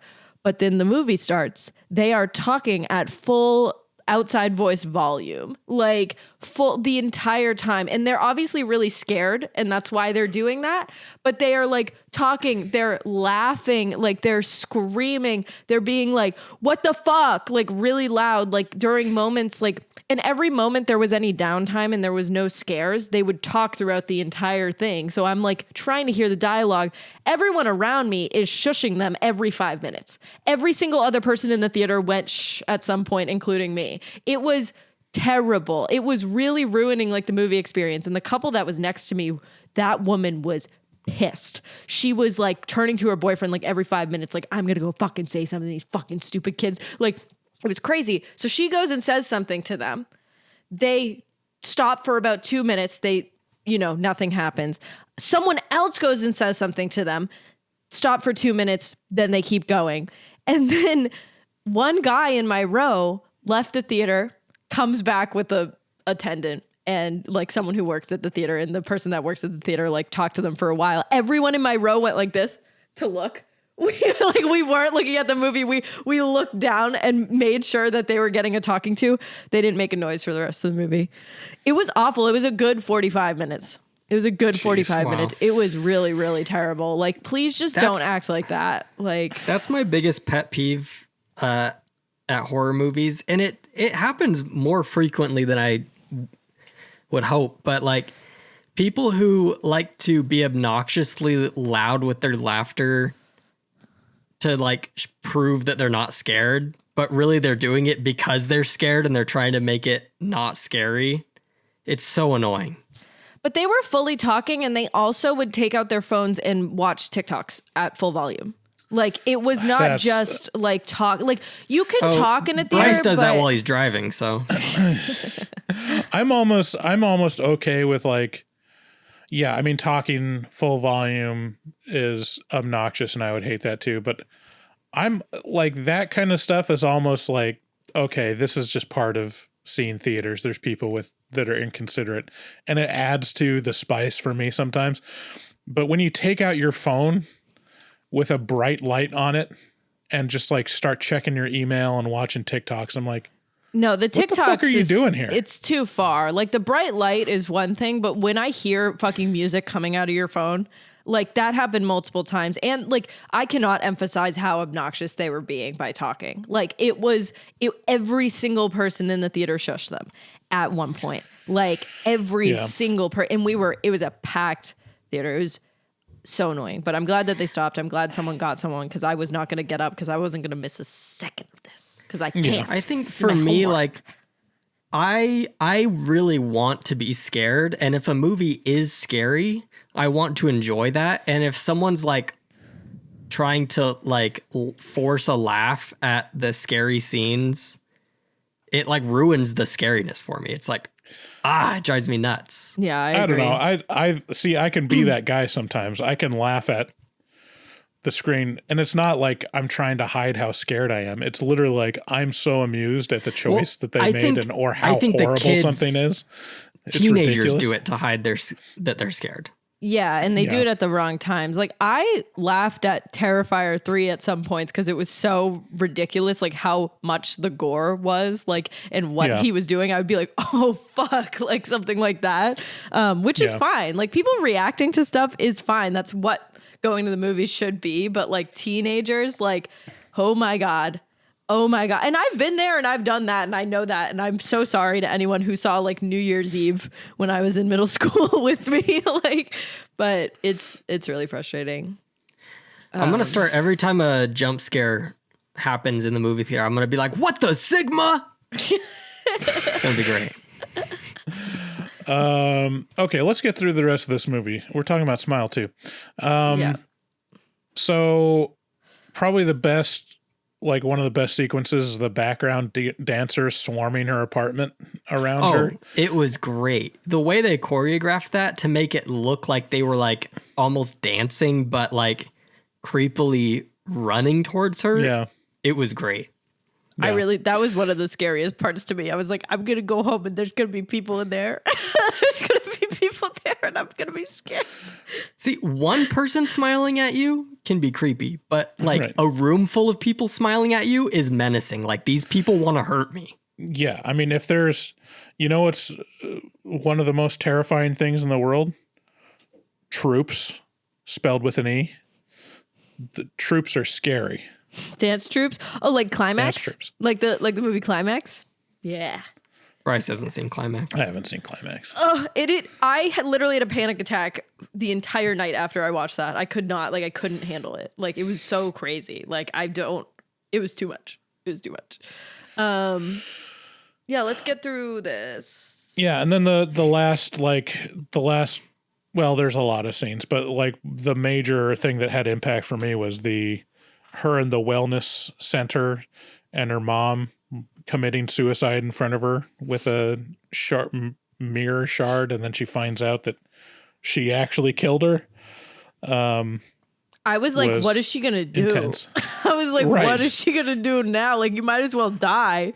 Like, there's no other option. You just killed your fucking mom. Like, damn. Yeah. I mean, that's like the thing with this movie where it even goes farther than like The Evil Dead in terms of helplessness. It's like this movie is just not even fair. Like the demon, it's not nice.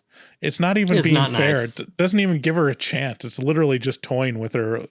And Evil Dead has that too. It's like, yeah, you don't have a choice. Like it's happening to you and it's going to keep happening, but it's defeatable, if like you have, autonomy, and this one's just like, no, yeah. Well, this one's you're tough in my control, so fuck you.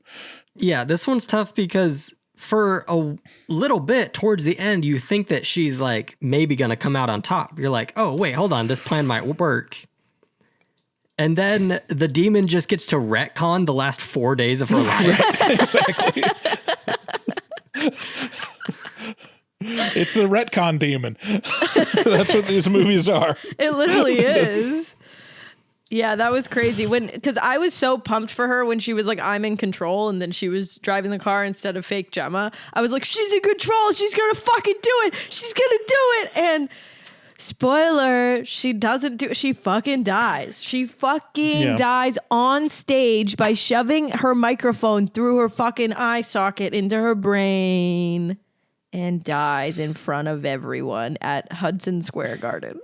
Because it wasn't Madison. That's the part of the movie where it's like all retconned and like unfair. That's where it gets meta, where it's like, no, this demon is doing it to you, the audience. Like the movie is fucking with you in particular. And so like you kind of feel in a similar boat to poor Sky Riley. Anyways, it's effective. It was great. It's what Max said in his review. It's like, I didn't expect this to be up there with the best horror movies of the year. And it really is. Like, it really, truly is. It's really good. I also want to mention before we wrap it up, the puppet thing at the end. Uh-huh. I assume that's what it was, like some sort of practical effects puppet. Was so scary. That thing was terrifying. I could barely look at it. I was like, I'm going to have a nightmare about this. And I don't want to. Like, I don't. Yeah. It was good, though. So final recommendations. Go see it. Go see it. This is if you like horror movies. If you're a 12-year-old, don't go see it in the fucking theater. Wait till it comes out and stop bothering us. Stop bothering us horror connoisseurs in the theater, yeah, okay? And if you're a drunken piece of shit, like, go early and find your seat while the lights are still on, or, go to AA and seek recovery. I'll be there. To your disease. I also think, like, if you didn't like Smile 1, I still think you should give Smile 2 a chance. Yeah. And if you didn't see Smile 1, you can go see Smile 2 and you'll be fine, because I was. Yep. Okay, let's move on to our final bit. Maybe. This is going to be such a long episode. Yeah, it's going to be super long. But let's go back and check our voicemail on a segment we like to call Horror Movie Whores. Whores. I listened to some of them. I'm sorry. I've started to screen them because I'm scared. So it's just like...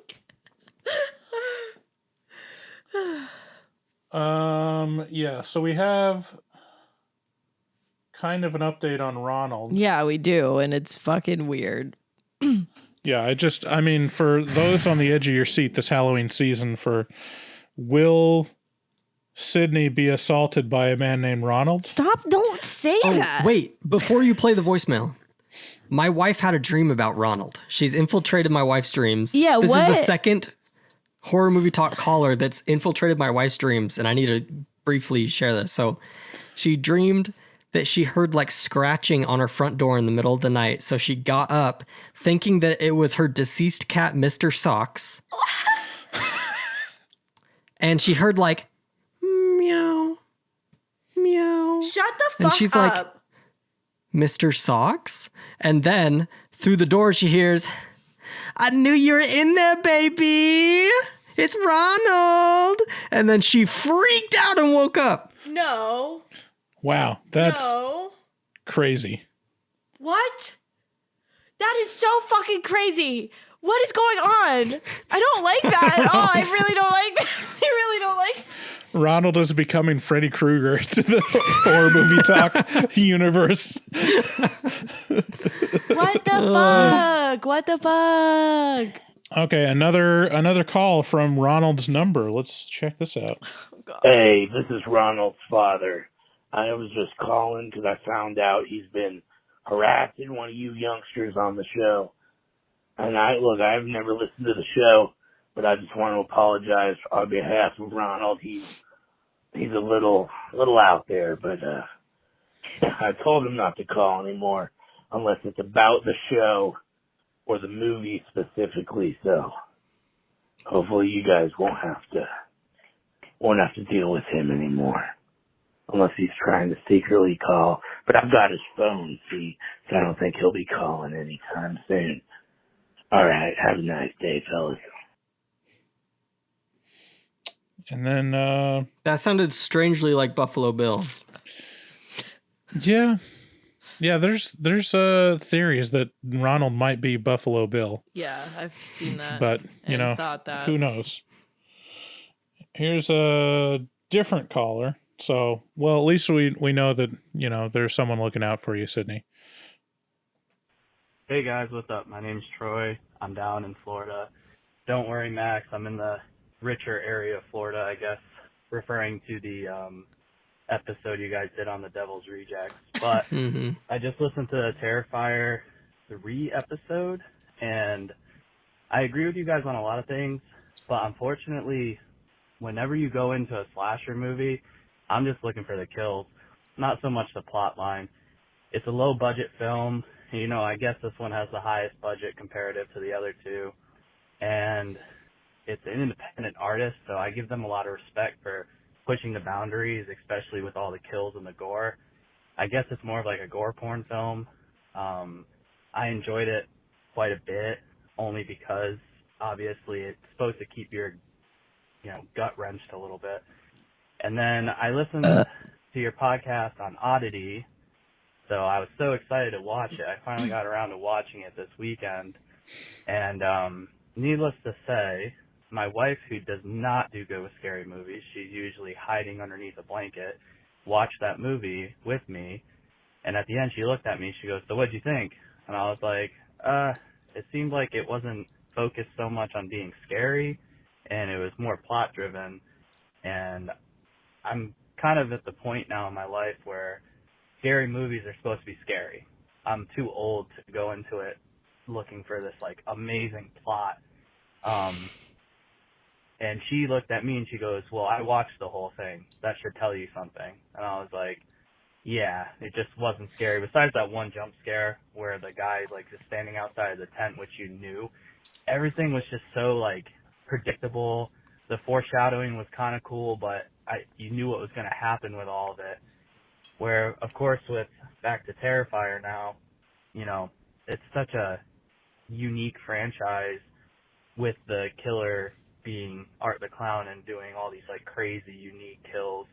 There's not really many other independent artists that I remember recently that have been doing this stuff. I know In Violent Nature was kind of like that, but that movie was kind of bummy.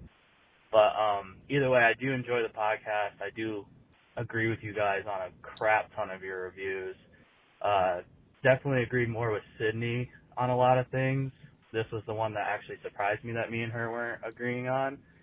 But I hope to continue calling, and I will continue checking out your podcast. But I do listen to it on Spotify. So I'll talk to you guys soon. Bye. Nice. Yeah, I mean, Thank this you, goes Troy. down to different strokes for different folks. Definitely, if you're fans of slashers, you're looking for one thing in particular, and you don't care about the wrapping. And if you're a fan of psychological horror movies, you're looking for plot and characters and all that stuff, and you're going to get more out of it if it has that. Yeah, I think a lot of people disagree with me about Oddity. I really loved Oddity. I thought it was fantastic, and it was really suspenseful, but it's. I thought it was again, pretty different scary. strokes for different folks. There was I didn't love it, but that I was scared at some points. But thanks for agreeing with me on a lot of points, Troy. I also want to say. That. I also want to point out, technically, I was not trying to say anything mean about the poor people of Florida. I was a poor person in Florida. I lived in a poor spot. We lost our house key and had to start using a pocket knife to jimmy rig the lock so that we could get into our house. So, are you serious? Yeah, that was I was the poor people of Florida. I didn't. Oh, how this did I not know explains that? so much of who Max is. I didn't realize you were a Florida man. What the fuck? Yeah, Max are you is serious? Florida man. Yes. News to When me. did you how long did you live there? In that particular place, 3-ish months, 3-4 months. Oh, okay. It wasn't like your whole upbringing or anything. What was the circumstances that took you? I thought you grew up in Idaho. I served my mission in Florida. Oh, you're talking about being a missionary in Florida? Also, Jesus Christ. I did not grow up in Idaho. You know nothing about me. You grew up in Utah, California. I grew up in Utah. And I was from California. Yeah. Okay. Well, whatever. You can't Does say it not that you count were if I was a poor poor missionary in Florida? That doesn't count. Poor missionaries weren't poor. I had The fact that you- $150 a month to spend. Yeah, and your rent and your car were all paid for. Hold on. We gotta hold on. I'm gonna dive a little deeper into this. Yes, but we are only allowed to drive a certain amount of miles. I biked most of my mission.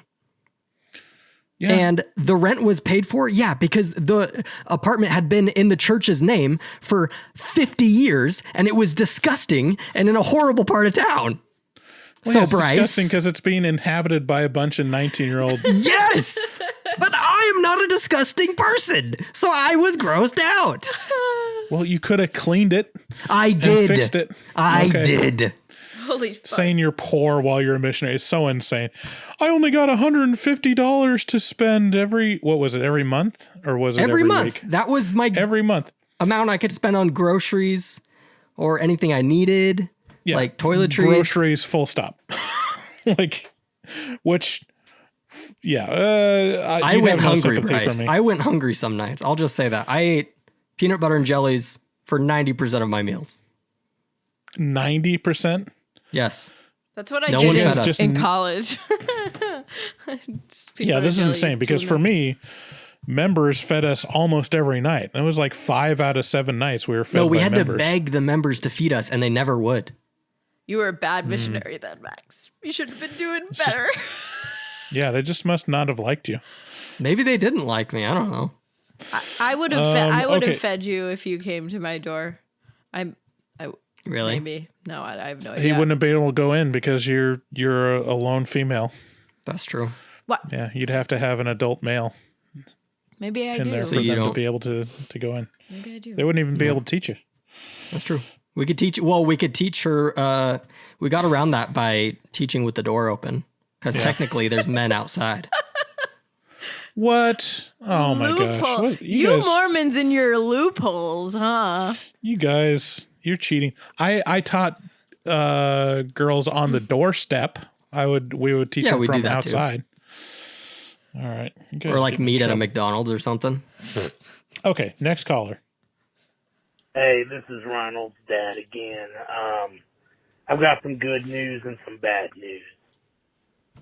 I guess I'll start with the good news.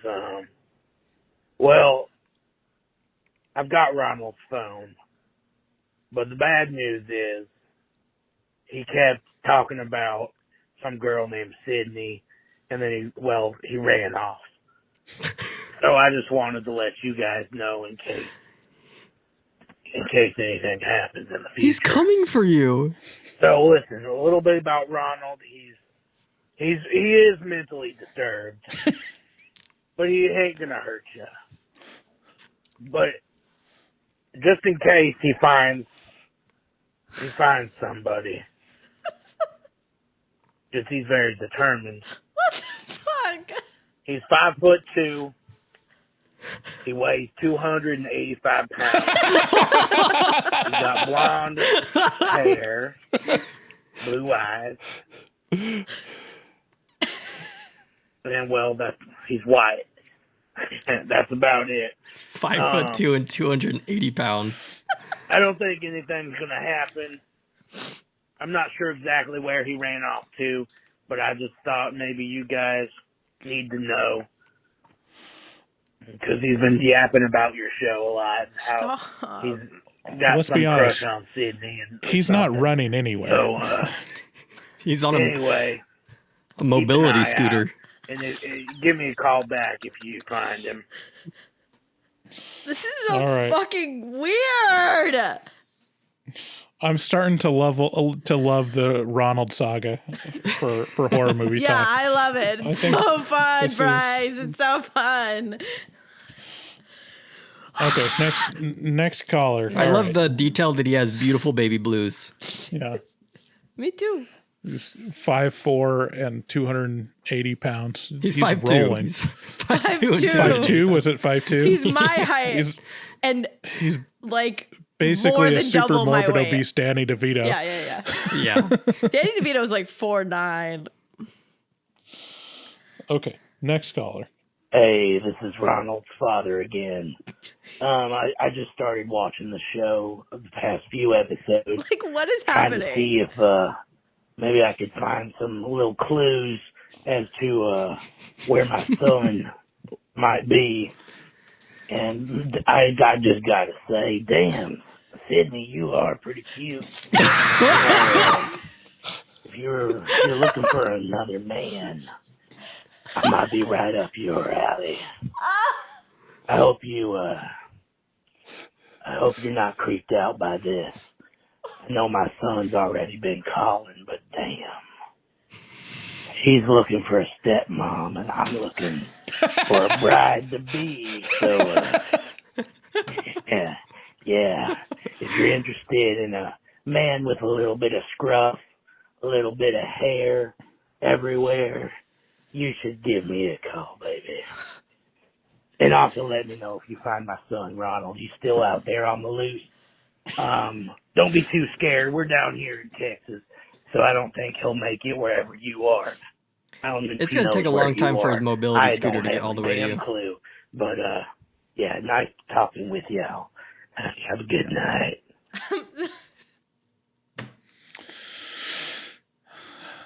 I love this bit. I This is great. hate it. Sydney, how do you feel about older men? Yeah. I mean, Ronald's dad, he didn't leave his actual name, but I mean, I'll just say like Ronald's dad. I mean, come on, you got to leave your deets, you know. He kind of sounds like a silver fox, He you know? sounds creepier than Ronald, even though they're the same person. It sounds worse. Like, whoa, same person. I don't know what you're talking about. That's Ronald's dad. Sounds completely different than Ronald. Should we go back to listen to a Ronald one? No. To compare? No. Hey, it's Ronald. Look, I promise. I mean, you can tell how more youthful Ronald is than Ronald's dad. I mean, it's not even a comparison. Ronald still hasn't lost hope. I'm sick. All right. And back to a regular. I think this one's Buffalo Bill.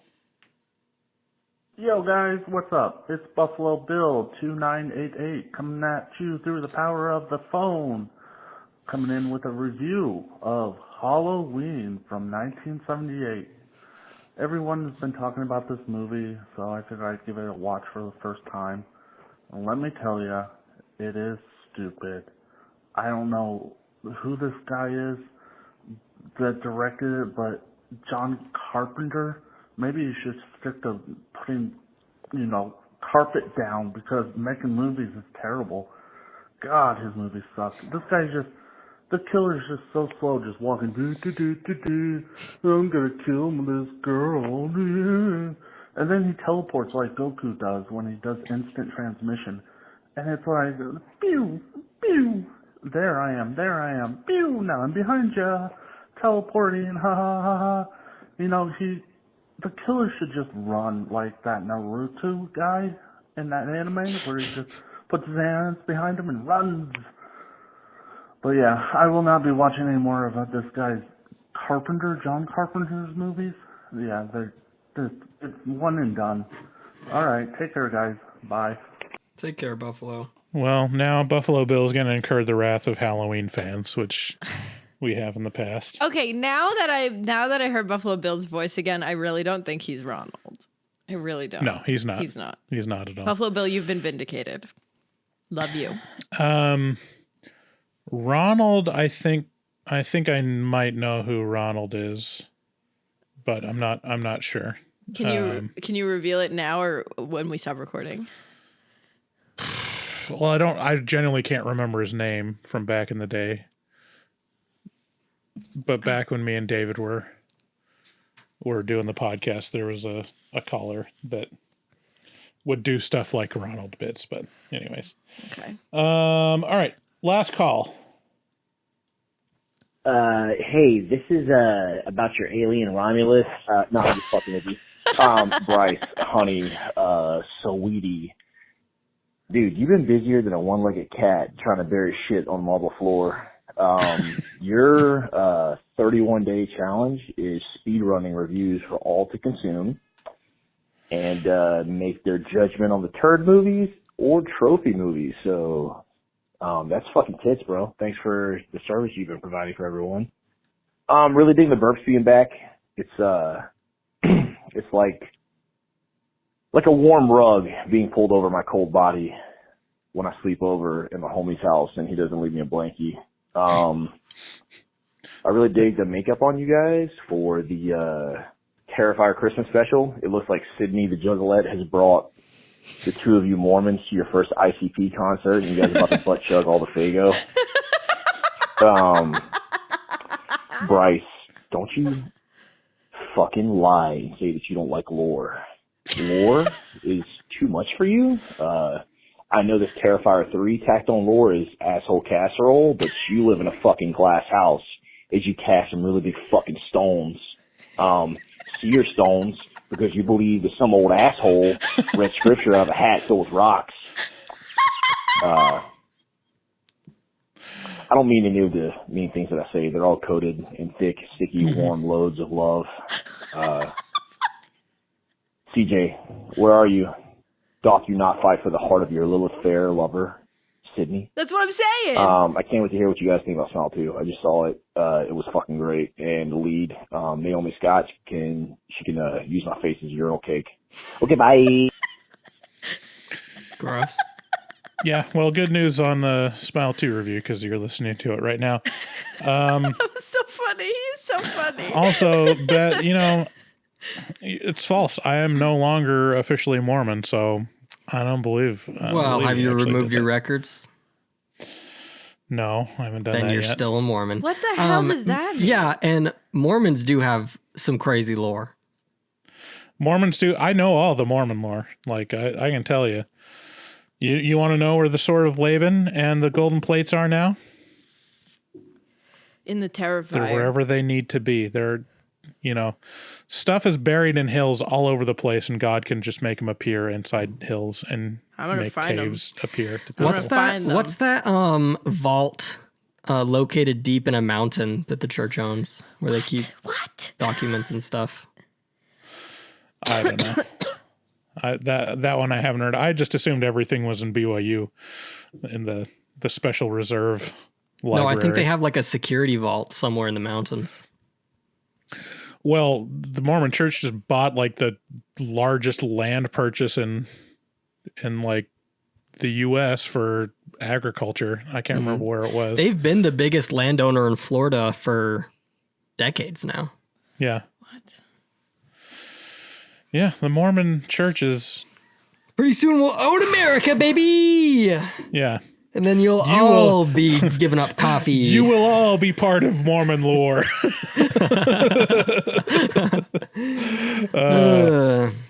Yeah, the 31 horror movies in 31 days, like, I'm impressed that I've kept up with it. Like, I've come pretty close to not hitting one. You're really on the ball. Several days. But yeah, I've just got all the time in the world being unemployed, so it's been nice. I've been able to watch like a couple horror movies that I've like put on the back burner forever and rewatch some old favorites and watch some like random ones that have come up. It's pretty good. So yeah, check that out on all the social medias. I've got it on Instagram, YouTube, and TikTok. I'm not doing a very good job of like doing the things like saying subscribe, which I'm kind of curious what the difference would be if I actually said subscribe. I said that in the most viewed short we have. At the end, I said like, subscribe, love you guys. And I wonder if that contributed to the algo. Yeah, I'm not good at social media, even though I'm doing this thing. And it's like... Aren't you the SEO master? You're the SEO god. The fuck? Social media is a separate thing. Social media is a separate thing. But, yeah, anyways. Glad you enjoy it. Thanks for calling in. And that is all our calls. So... Thank God. If you want to call and leave another voicemail, call 682-253-4468. We'll leave it until next time. Thanks for joining us. Thanks for drawing our picture, Dustin. And thanks, Sydney and Max, for being rock stars. You know what? You know what we haven't gotten much of in a while? What? Fan art. Can we get some fan art? Oh, shit. Actually, we got some fan art. Just a second. Hello? Last thing. What the fuck, Bryce? We talk every day. And you wouldn't tell us this? Okay, you remember how like a month ago I said someone sent the shirt to get signed by us and I needed to send it back to them? It's still sitting on my chair. Jesus. I need to send it back. Anyways, who was it that sent this? Someone sent us a bunch of posters that are really nice. Oh. Ooh. Was it Ryan? I should probably. Yeah, you should know. Look at the address, the return address. Are you going to show them, or are you just going to show the cylinder? The Cult of Cult is where they came from. It's from. What's happening? This episode is going to be so fucking long. This episode is like 2 hours. 2 hours. No, it's going to be from longer. Ryan. Yeah. Thanks, Ryan. Woohoo. So I'll show you these posters that I got. Oh, let me turn off the black screen so you can actually see them. What? Or the green screen. Just a second. Whoa. Okay, so we got behind the scenes look. And I need to send some of these to you. So you guys need to speak up for what you want to see. So there's The Fly. That's so pretty cool. It looks like a Studio Ghibli movie. Ghibli. Whatever. And then there's... I'm going to have to re-roll all these again. There's Haxon. I don't know what that is, but I like that poster. That's like an old, like 20s documentary, I think. Oh. It's kind of like a portrayal of witchcraft kind of thing. Cool. I've seen it. It's really boring, but it is cool very boring. But it is like iconic, and you see it all the time. Ooh, this one. I'm keeping this one definitely. Oh, you bitch. That's really good. I like that. That one's crazy. I like that. That one's great. I have a Shining poster though, so I'm good. What do we got? Ooh, this one's pretty good too. We got The Omen. Ooh. Whoa! Is there a penis on that guy? Me. A penis. Me. I like that one. Me. Okay. And we got Suspiria. Ooh, the original. That's cool. And sent a lot of posters. This is so nice. Like, posters. holy shit. I'm probably keeping this one too. This one's Psycho. Yeah, that's a good one too. So, yeah. You can send me the Suspiria one. I have a Psycho and a Shining poster, so that's fine. I like the Omen one. That's really cool. Okay. But yeah, draw us doing funny things and then post it online for us to see. Don't give them that much leeway, but draw us. It would be fun. Yeah, let's give them some scenes to work with. So just like have a surprised face, like I'm not putting my mouth like open. that. I'm not doing that. And then like have it like you're on a hang glider, hanging off a hang glider like this, and you're really scared. You fucking piece. Do one where you're like singing into a microphone. No. Do one where you're like wiping off tears because you're so happy. And so forth. All right, thanks everyone for coming and joining us on this wonderful journey of horror movie talk. The longest episode we've ever done, maybe. Longest episode ever. Bye. Bye. Adios. Adios, mis amigos. Muchachos. Konnichiwa. Ni hao. Adieu. Adieu to you and you and you. I just had to stroll through the scraggly woods. He had no face! Horror!